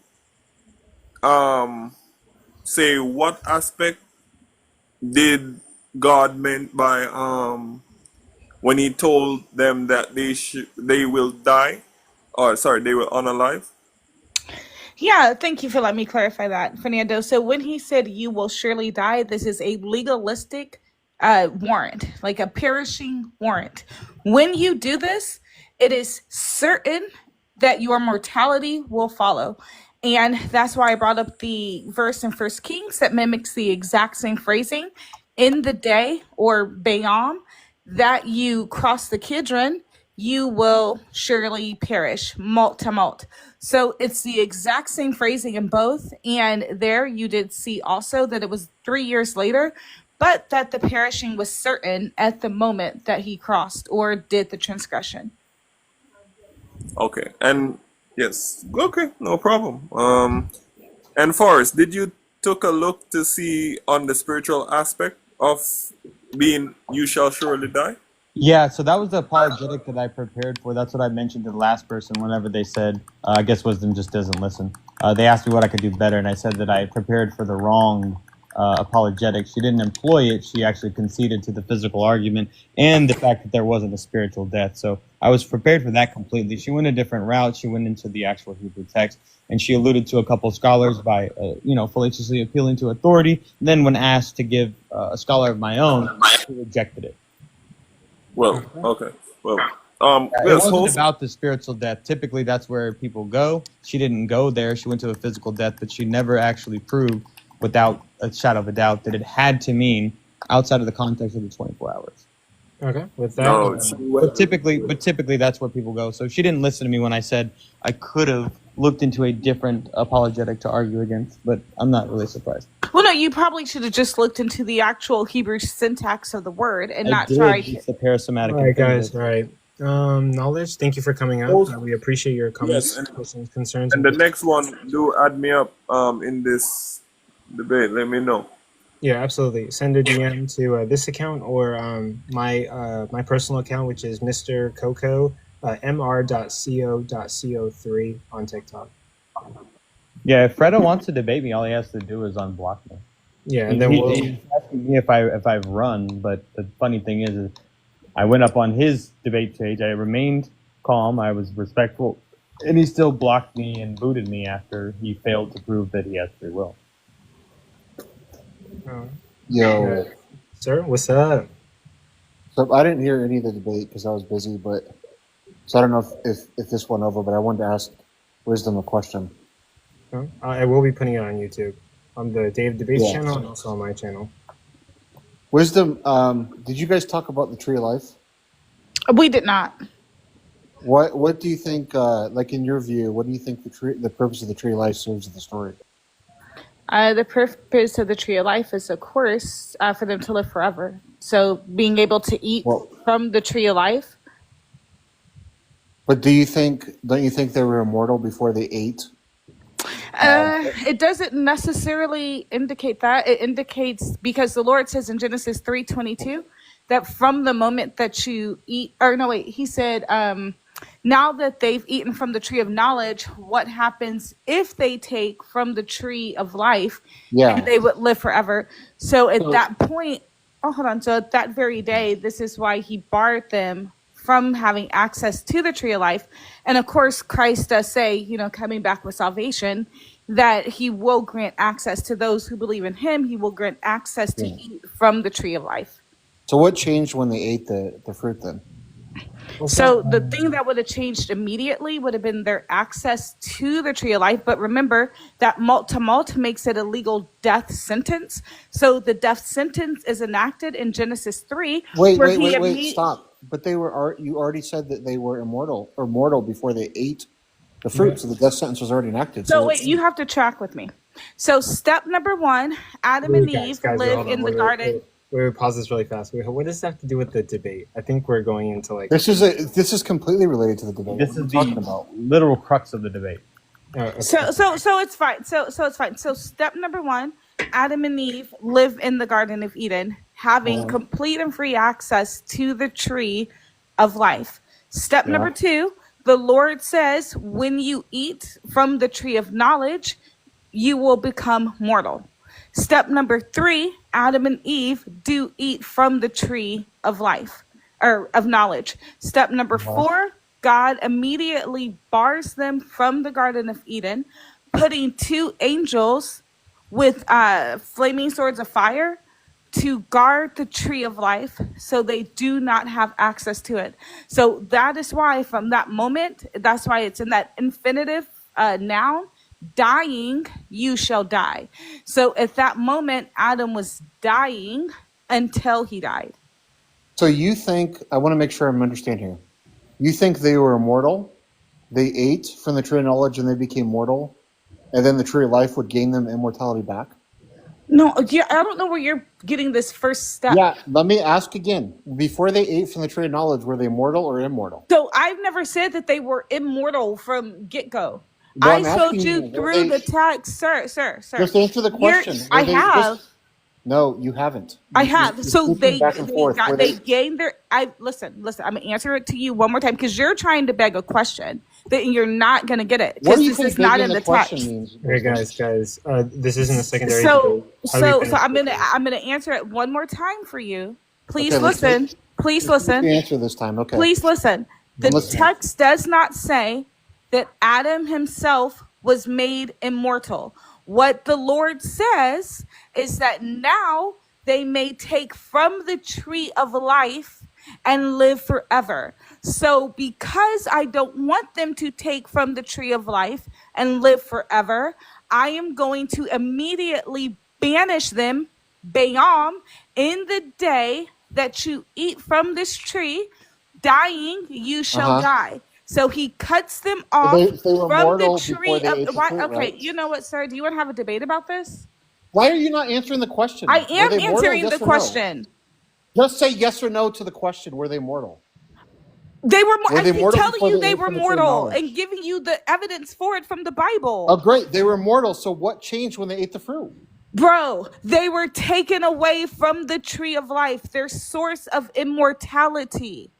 Now you're saying they're immortal. What the hell are you talking Do about? you You're understand contradicting what the yourself. tree of life is? Yeah, the tree of life would be they can eat from the tree of life and become like gods. They can become immortal. So That's hold the on. point of the tree of life in the So story. if they are cut off from said tree, what happens? They get kicked out of the garden and taken away from the tree. Then what happens? Because what do you mean what happens? What happens to their lifespan? If they eat from the tree of Oh tree of life, they become immortal. It says Are it in you not chapter 2. tracking? So okay, so now once God puts the flaming swords in front of the tree of life, what happens? What That's to happens to guard them Adam and from Eve? gaining. That's to guard them from gaining immortality. That's why he kicks them out of the garden. Right. So Bam, in the day that you eat from the tree of the knowledge of good and evil, you now have your death warrant. Bye-bye. You are banished from the tree of life. You now will perish because you do not have access to the garden, the tree of life. Why are you not So tracking? just All right, to guys. clarify, We do probably Coco, have to have this listen. I just want to make this point clear. Okay. Wisdom, you answer the question. Now let me respond. Okay. The point is that when they ate from the tree of knowledge, nothing changed in terms of their immortality. Okay. They were mortal before they ate from the tree of knowledge. They were mortal after they ate from the tree of knowledge. So the eating from the tree of knowledge was going to cause their death was a lie. The reason why God I told think them. you're not The reason, tracking. let If me you want to finish. have a Let whole me finish. debate about Thank you. this, you're just Let not me tracking. finish. I'm talking to the host. I'll just kick you from the panel. Okay. Wait, don't Just shut your mouth and let me finish. Okay. Wait, don't use your mod powers. Don't do that. Okay. But Well, then tell her to let me finish. Good Lord. Okay. Okay. The reason why God did not want them to eat from the tree of knowledge is because He didn't want them to gain knowledge of right and wrong, because then they would gain knowledge of the tree of life and eat from the tree of life and become immortal. The whole point of the story is that God is kicking them out of the garden because they're becoming more godlike. Okay. That's your opinion. So that's the mainstream. Guys, sir, this is we're not gonna a stop it debate. there. We're gonna stop it there. We have to move on to the next guest. Thank you for coming up, sir. Bye. Appreciate both of you guys. I'm gonna get this guy up, and then in all honesty, host, you allowed that to go on too long and he started becoming abusive. Anyways, wisdom, double to you. I enjoyed the dinosaur and the Hey, couch God bless. you know. By the way, I was just kind of curious, why on earth did that guy bring an LDS kook, Dan McKellen, into the whole thing? That's what I was trying to figure out. I was like, nah, Right. that doesn't sound like an authentic source. I mean, he bought an LDS kook, dude. He's vested in trying to say, because, in their theology, their leader, Joseph Smith, often described Adam and Eve's transgression as a fortunate step that allowed humanity progress, right? In the Book of Mormon, they have that it teaches the fall was necessary and good. So if the fall was good and necessary and evenly was even divine, then it appears, then Genesis 2:17 appears misleading, because the outcome, which is progress and joy, contradicts the death only warning. So that's crazy. Something the boy brought an LDS Mormon guy, dude. Wait, do you guys deny? Quick question: do you guys deny Dan McClellan's scholarship? Yes or no? Gross. Oh my. Wait, Jay, you could turn back on your mic. Also, Forrest, calm down with the mod powers. Go ahead, Wisdom. Can you answer? Hey, why are you muting me? Because I needed to ask you a question. I'm addressing her. I'm not talking to you. I'm No, addressing her. I don't know why you brought that. Yeah, I mean, you were talking about me, right? Hey, man. Wait, were you talking about me? You can sit down and talk. Sit back down in the comments if you don't want to May answer. I just finish addressing her, please? Yeah. Hold on. Thank you. As I was saying, wait. the guy who got his. Hold on, Go ahead. pause. Sorry for the mute. I actually I'm doing multiple things at a time, but I just realized I hope we're not trying to like throw shots at Forrest with the Dan McClellan reference. Dan is a No. respected individual. He does have a PhD in the related field. But yes, he's a Mormon. But yeah, he has a PhD in the respected field. Why wouldn't we trust him? Right. So a PhD fellow suddenly makes you an authoritative person, or it's his religion. He's an LDS guy. He's coming from that perspective. You know what? His scholarly work or his PhD and Are either of dissertation you at on the level that he's how attained? how would be lab rats fine. do something good doesn't. Sorry, Excuse are me. either he of asked you me a at the question. level that he's attained? What? Yes or What's no? going on That's here? the Am second I question that I haven't. Okay, That's the wait, second hold on. question that I haven't So, had answered. Hey, hold on. hey, let me Wait, finish so talking to her. are you making a comment or asking a question? What's going on here? Right. Yeah. So no, He's just I came up. freestyling. I came up here for her. I wanted to finish my conversation with her.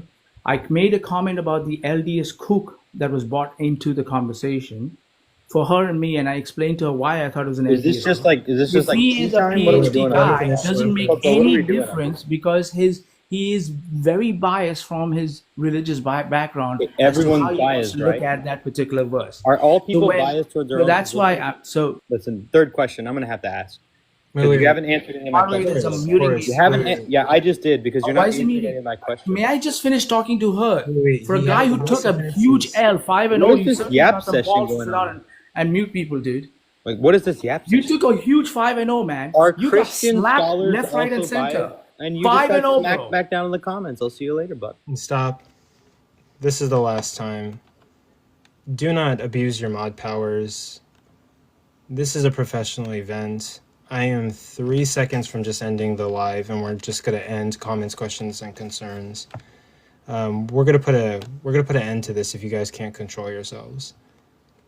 I don't know how many times I have to say something. Okay, this is not it. And people will start losing their mod powers if you guys are just going to abuse it, especially the people who debated today. I do appreciate, I can't do this without the debaters. I do appreciate you guys, but we gotta have some kind of order and justice in this live, right? I can't do it without the debaters. The success today is because of Forrest and Wisdom, but we can't do this, guys.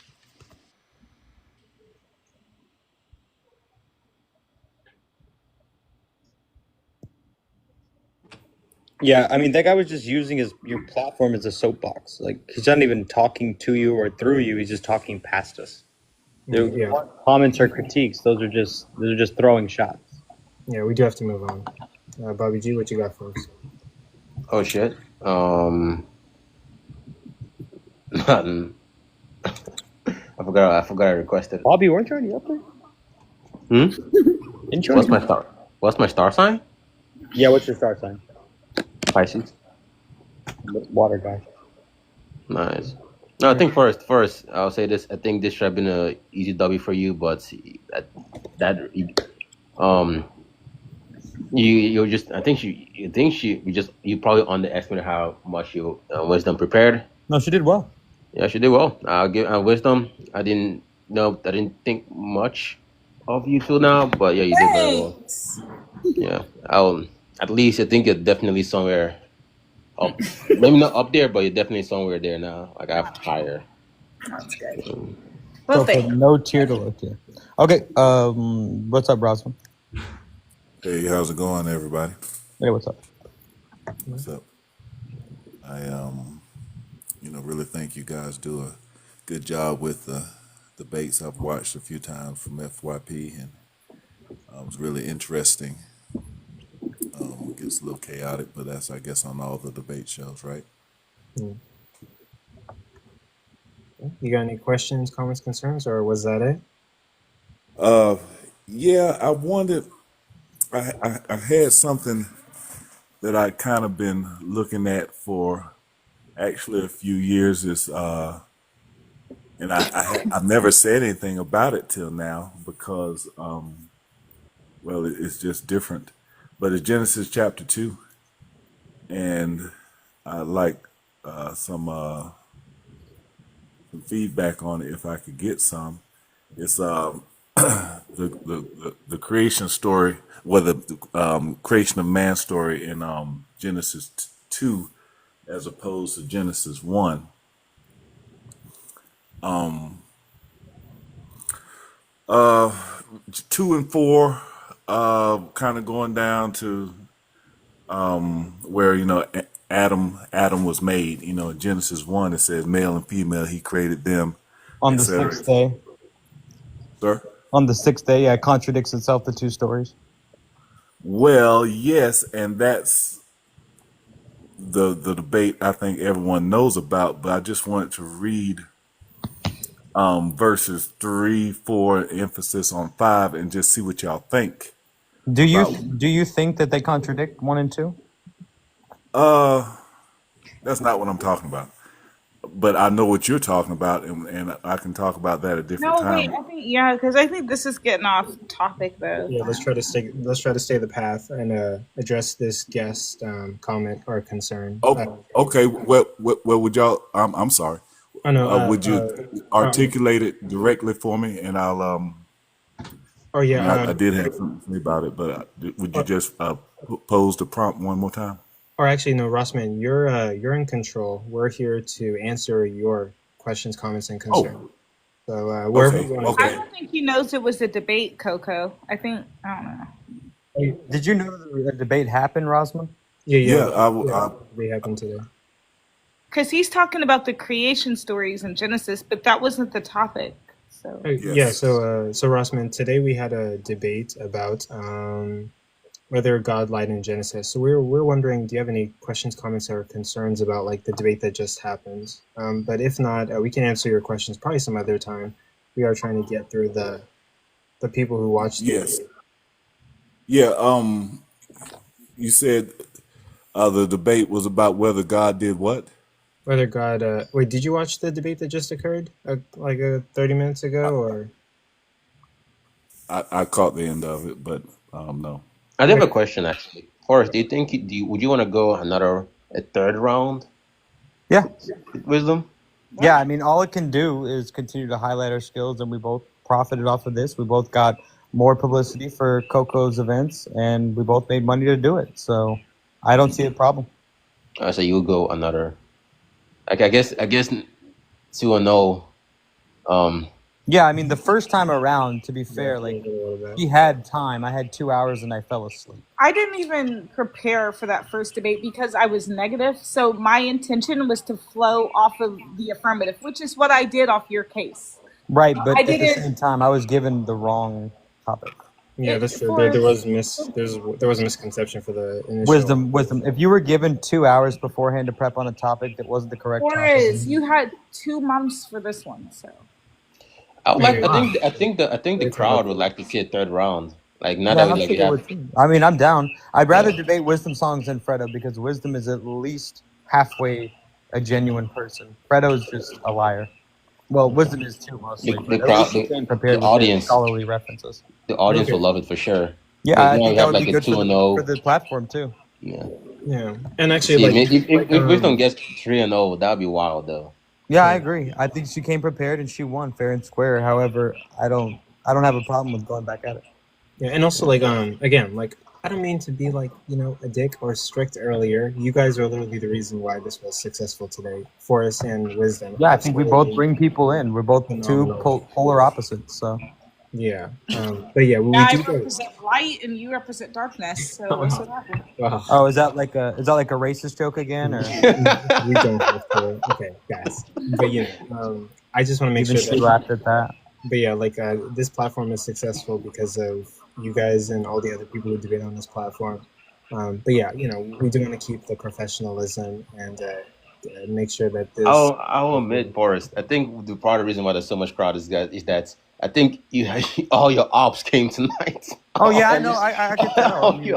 Everybody in the comments was deriding Wisdom, but I see bro, this was an atheist platform. Don't even do that one. No, there were. If you look at the crowd from the beginning, I can tell that you clearly promoted a lot more than I did.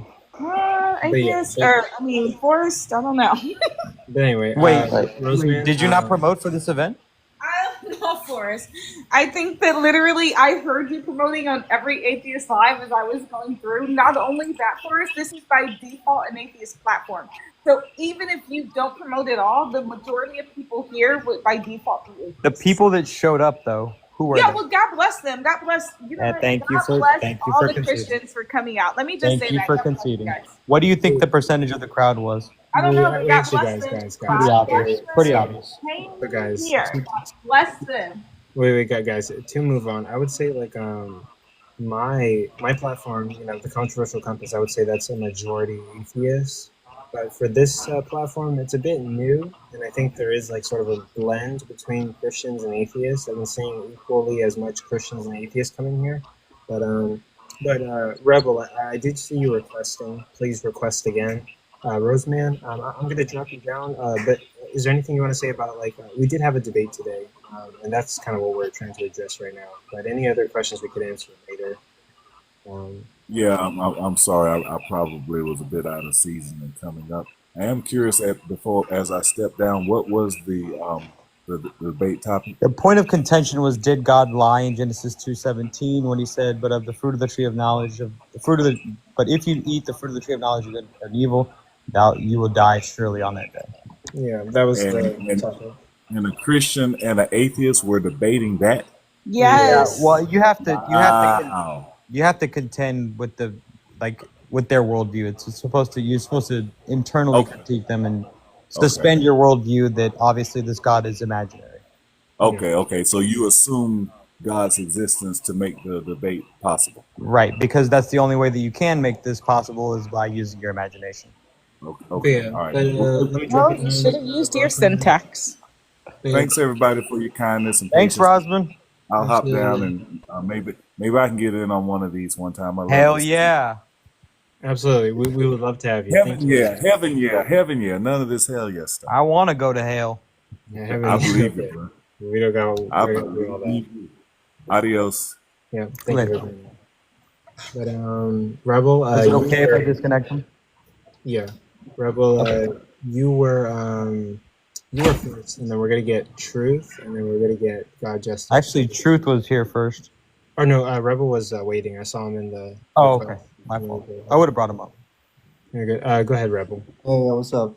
Great debate, guys. Great debate. I enjoyed it very much. Unfortunately, I couldn't. I was kind of doing things while I was out tonight. So Coco, once you upload it, I'm looking forward to watching the whole thing. But Wisdom Sister, that was amazing performance. I'm looking forward to watching you do your thing back on the replay. But at least from what I saw so far, yeah, you did an amazing job, and you're definitely a strong soldier in the faith. So congratulations to you. And for Forrest, it's interesting that the so-called pathetic apologetics somehow took the W. I mean, that's kind of interesting. He didn't use the apologetics. Do you still think the Earth is flat? Right. Okay, yeah. So let's not get off topic, right? Wait, do you still think the Earth is flat? I understand you're the loser tonight. You want to cope, but let's stay on topic, okay? It's you think the Earth's flat? Coco's about to end. Coco's about to end the live stream, but let's, for the very limited amount of time that we have, let's try to stay on topic. I know you want to run away. Is the Earth flat? Which, I mean, you'd be just living up to your own name, meaning that you're Forrest Gump. Guys. That's fine. That's fine. You can live up to your name another time, because we all know Forrest Gump. That's all you do is run. Anyway, that's you got rhetorical. So Forrest, is this still your position after taking the L tonight that the day that's spoken of here in Genesis 2:17, the very prompt of this debate, is still referring to a 24-hour period? No, I think it's referring to a flat Earth. Okay, so let the record show that Forrest is now coping so hard he's not even willing to answer the question. Right? Guys, can we put the beefs beside us and really try to answer the questions here, or get this? Coco, I'm the one who asked a genuine question, and he's the one deflecting. Okay, I'll answer right? you. I'll answer you. God exists and the Earth is flat. Right. Again, for the second time, Coco. I mean, if this doesn't take his lot away, I don't know what will. I mean, what's going on here? I asked. Are you begging for him to take? I asked a genuine question, your question that's related directly to the topic, and now I still hold my position. He has now deflected. No, I That's still hold theology my number position. 2. Are you going to keep running away and living Now, up to your let me name mute for your us? second answer. Let me answer him, please. The answer is yes. I still hold my position. Okay, good. So then, how would you know that it's referring to a 24-hour period and not to 1,000 years, as the book of Second Peter chapter 3 and 8 If says? you would watch the debate, I can answer that. let me I'm answer. not asking you, buddy. I'm asking Forrest. Let me Calm answer. down. Let me answer. If you had watched the debate, because I know that you didn't, because I went over that. That's a figurative language. That is a metaphorical, a literal device. It's a simile because it uses like or as 2 times. If you had actually watched the debate, I've got a quote from you here. It says, it says, "I didn't watch the debate. You did amazing. I didn't watch it. Amazing performance." I didn't watch the whole thing. Yeah, but you told her amazing performance after not watching it? From what I saw, yes. Fantastic. So you didn't watch the debate, but it was an amazing performance, and you didn't hear me bring up that I didn't passage. watch the whole I said thing. that Anyway, it's actually. calm Oh, I down. have to answer. No. Quiet. 1 second. Quiet. Forrest is answering, yeah. Thank you. Be quiet. Okay? What is he answering? Wait 1 second. I'm answering your Yes, question. sir. You have to close your mouth long enough to listen and learn. Repeat issue. 1 second. 1 second. 1 second. I'm answering your question. If you had actually watched the debate, you would know that I brought that reference up directly, and I said that it's a literary device because it uses the terms like or as. It's figurative in language. It says a day with God is like 1,000 years because that is time in heaven. I mentioned that specifically. Now that I've answered your question, calm down. Okay, Rebel. Anything else? Good. Right. So, yeah. One last thing. Okay. So if what you're saying is true, then Forrest, what you're saying is essentially that I should not be able to find anywhere else in biblical scripture where it quite explicitly says that that day referred in Genesis is actually referring to a 1,000-year period, right? No, because you're what you're forgetting is that those are 2 different languages. Sorry. Okay, What's the different languages? What are you talking about? We gotta stop it there. Truth is waiting, and so is God justice. Wait. What do you mean stop? Wait, this is like the whole. Wait, Coco, no, you can't do this. I literally came up here for this point. You're asking multiple questions, and like other guests didn't get that privilege. You know, We're gonna get you off the edge of the flat Earth, okay, bud? Yeah, and also like let's try not to abrogate. I'm about to debunk his whole argument like right now. It literally takes me 10 seconds. That's not the purpose of this. This is not debunking his argument. This is comments, questions, and concerns, and we have multiple guests that are waiting. And you've asked him multiple questions, and not all guests got that privilege. Most guests got 2 or 3 questions. But to be fair, he was deflecting. He asked me was like deflecting 6. and for guys, so many times of that. He's crying. He's begging. And also, like, I really I want you guys to put away your beefs and focus on the professionalism of this debate. And that's not really happening right now. I don't really appreciate the deflections, and also I don't really appreciate you antagonizing. That wasn't my fault. Rebel, Forrest, you're avoiding his questions. Rebel, you're antagonizing him. I don't appreciate that. By asking him questions related to the topic? Really? Rebel, you're enemies with Forrest. You came up here and you threw some insults around, bro. Like, it failed miserably too. They're antagonizing each other. Let's be completely for real right now. Yeah, I agree. How do you know what you're okay, Rebel? I'm talking about?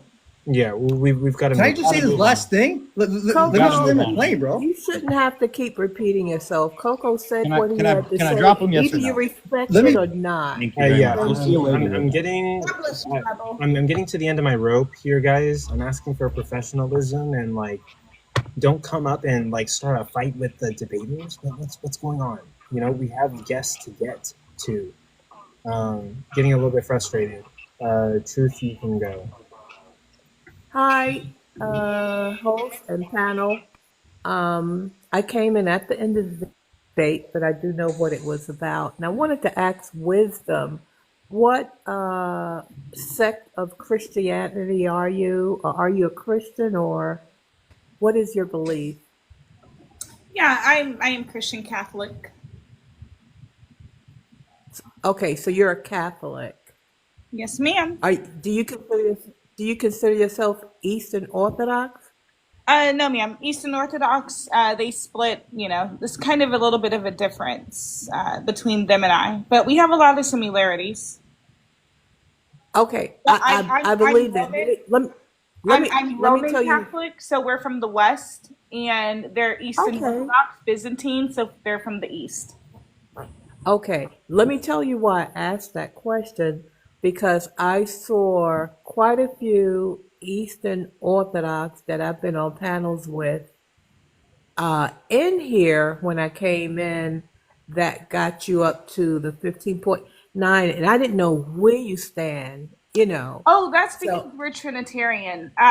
So exactly.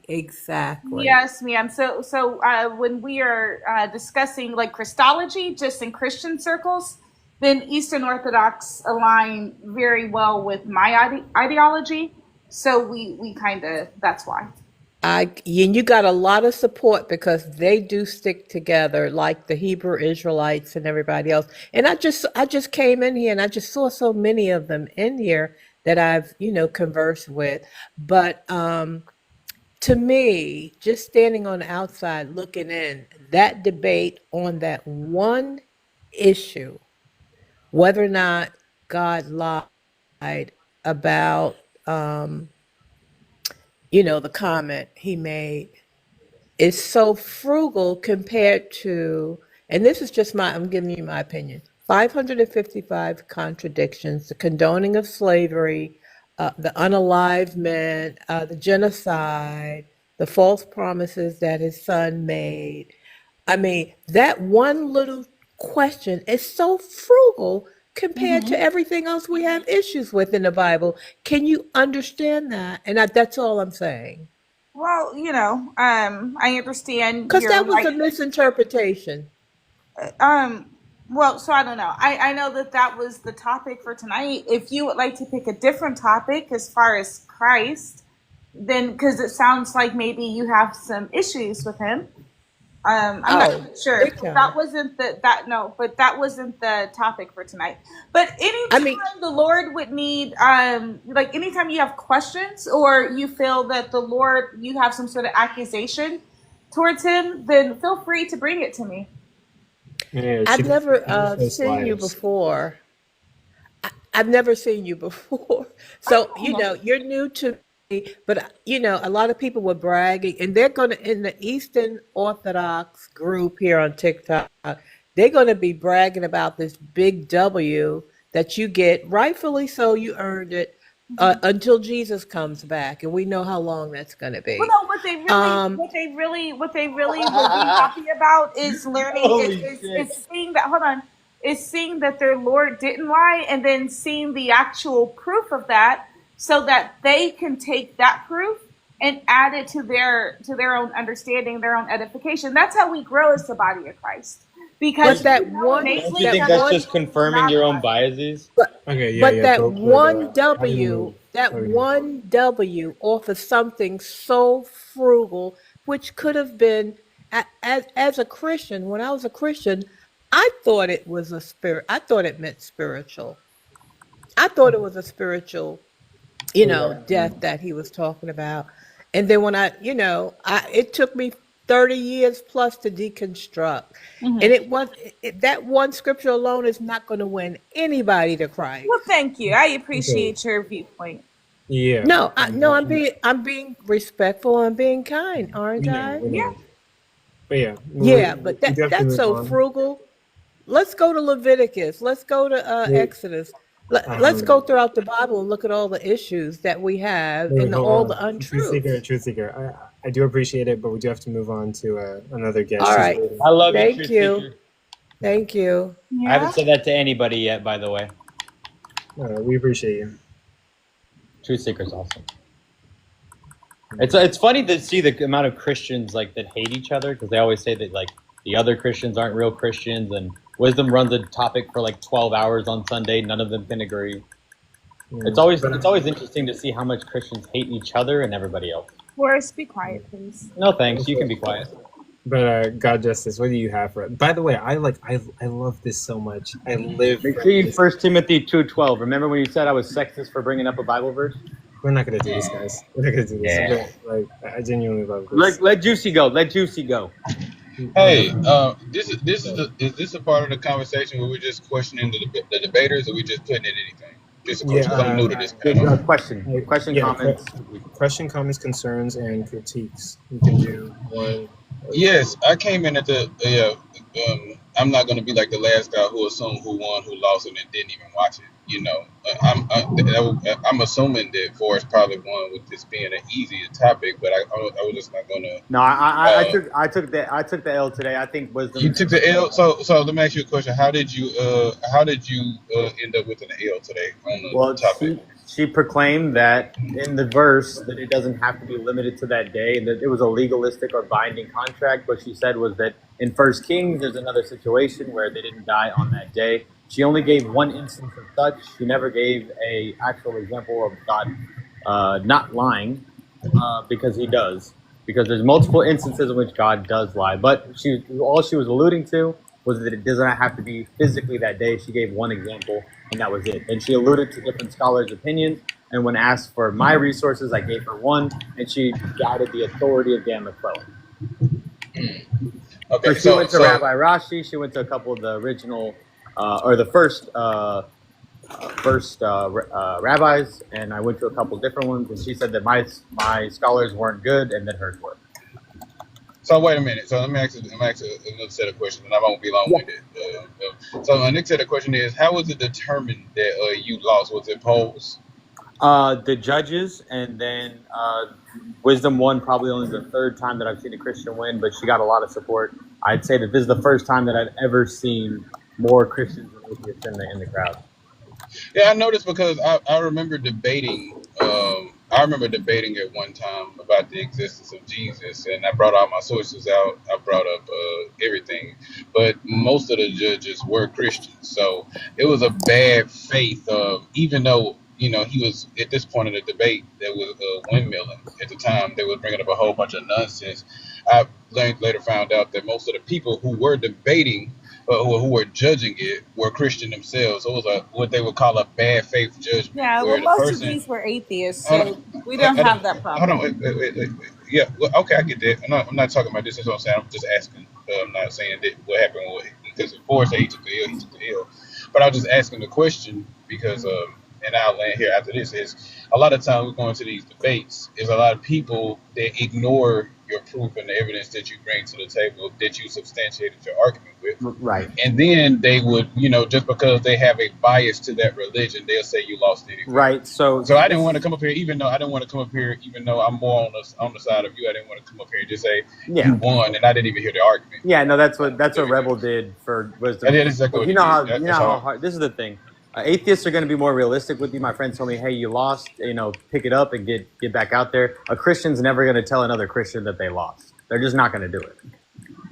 Okay. They have to hold to their faith, and if they say that another Christian lost, they're going to feel like they're not the sycophant that they are, and that they betrayed their God in some way.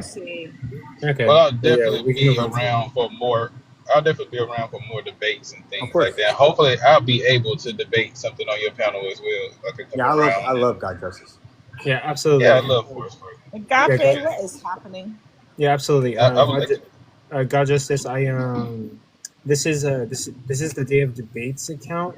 Send me a DM on this account, but also on my the Controversial Compass account, Mr.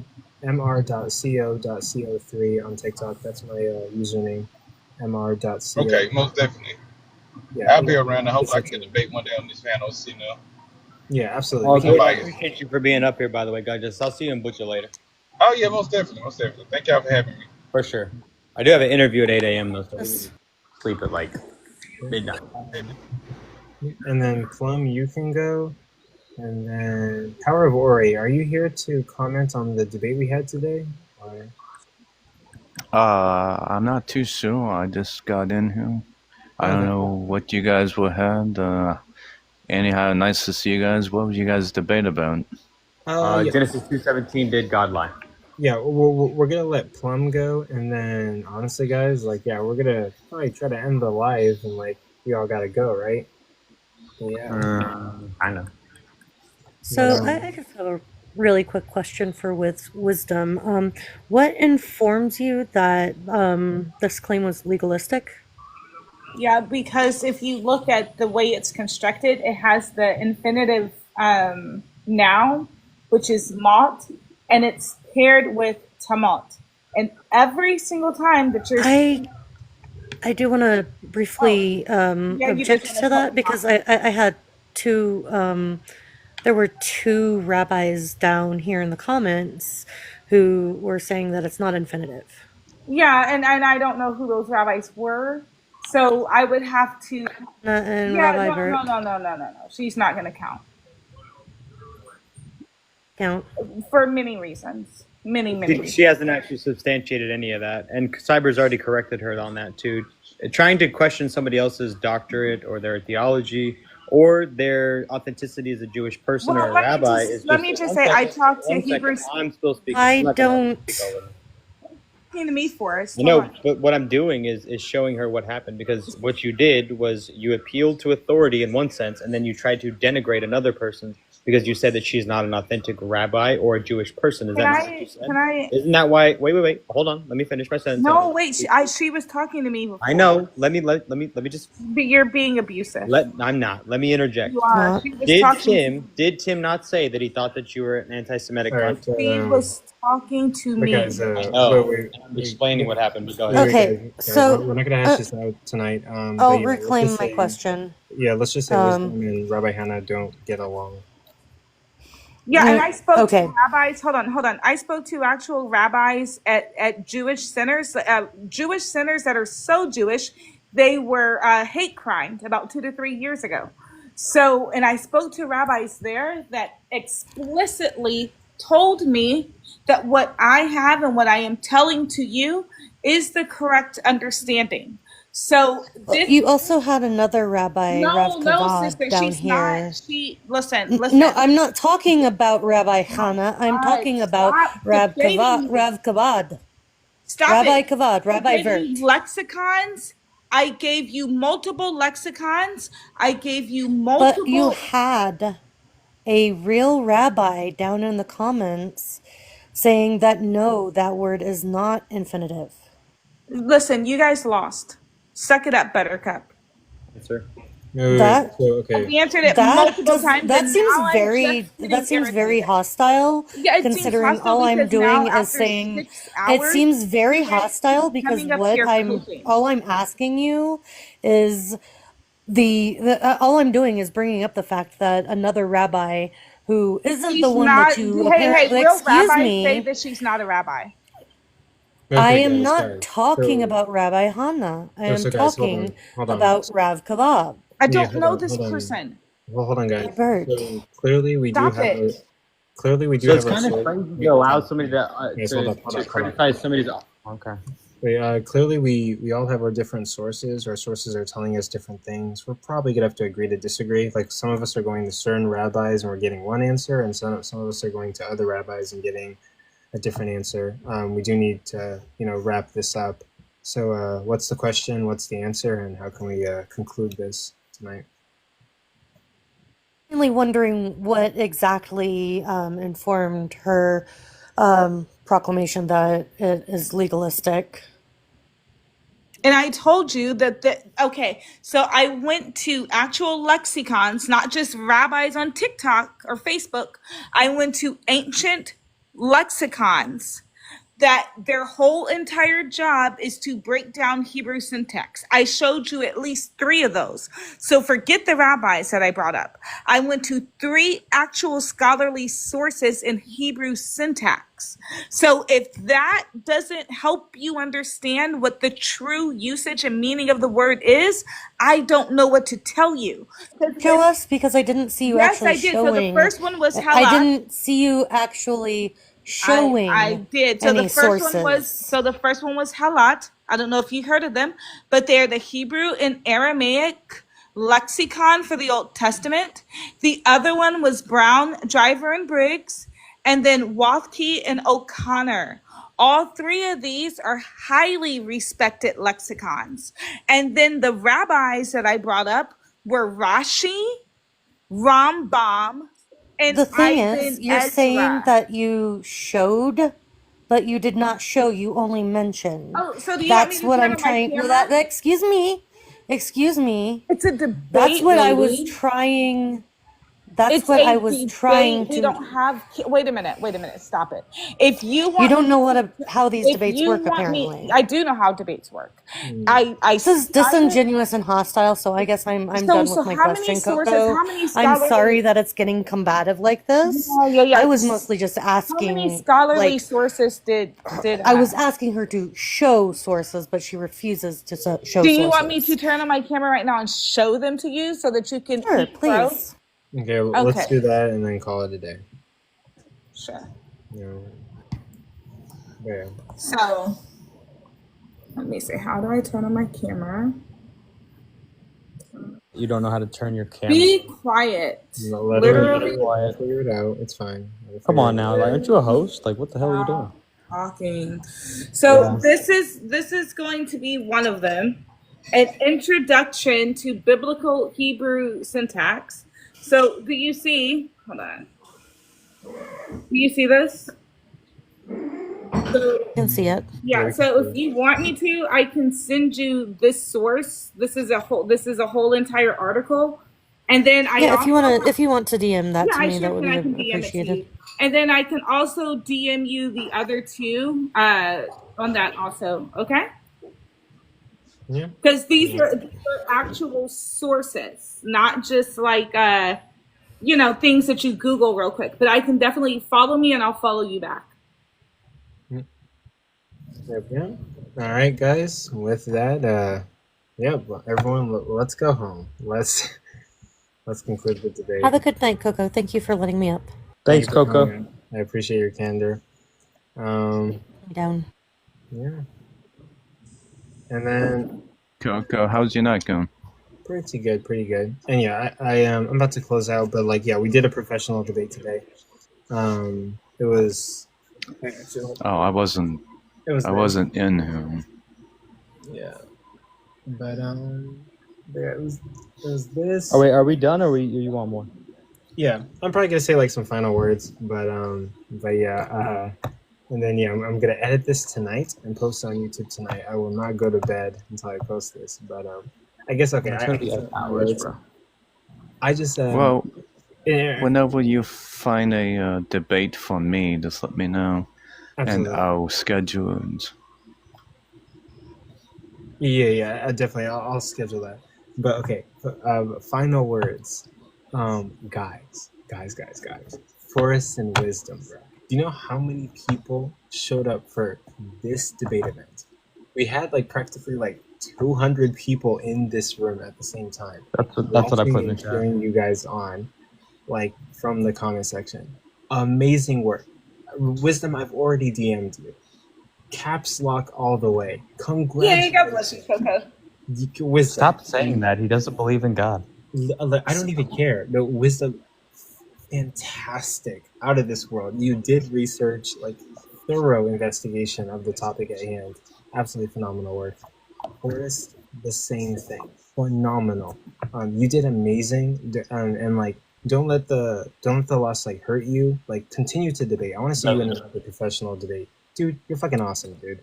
Don't let any Rebel came up to antagonize you. Don't let any of these words get. He believes that the Earth is flat. You're doing a fantastic job. Keep reading, keep studying. Both of you guys are very bright individuals, and we can't run our platforms without debaters. We set up debates. We promote it. We edit it. I genuinely appreciate you guys. The success today was you guys, basically. And a little bit of me sprinkled in there and AR sprinkled in there. But thank you guys for being here. And with that, this is going to go on YouTube. So thank you, everybody, for watching. Thank you, everybody, for being here. We can't do this without you. And we're going to continue to put on more events and do this stuff. And maybe one day we'll make it to big leagues. Maybe one day we'll be the next Honey, or we'll be the next modern day debates. But thank you guys. And I hope all of you guys have a great night. Love you, Coco. Love you Well, too. thank you for inviting me up here, though. Absolutely. And I will see you guys later. Later.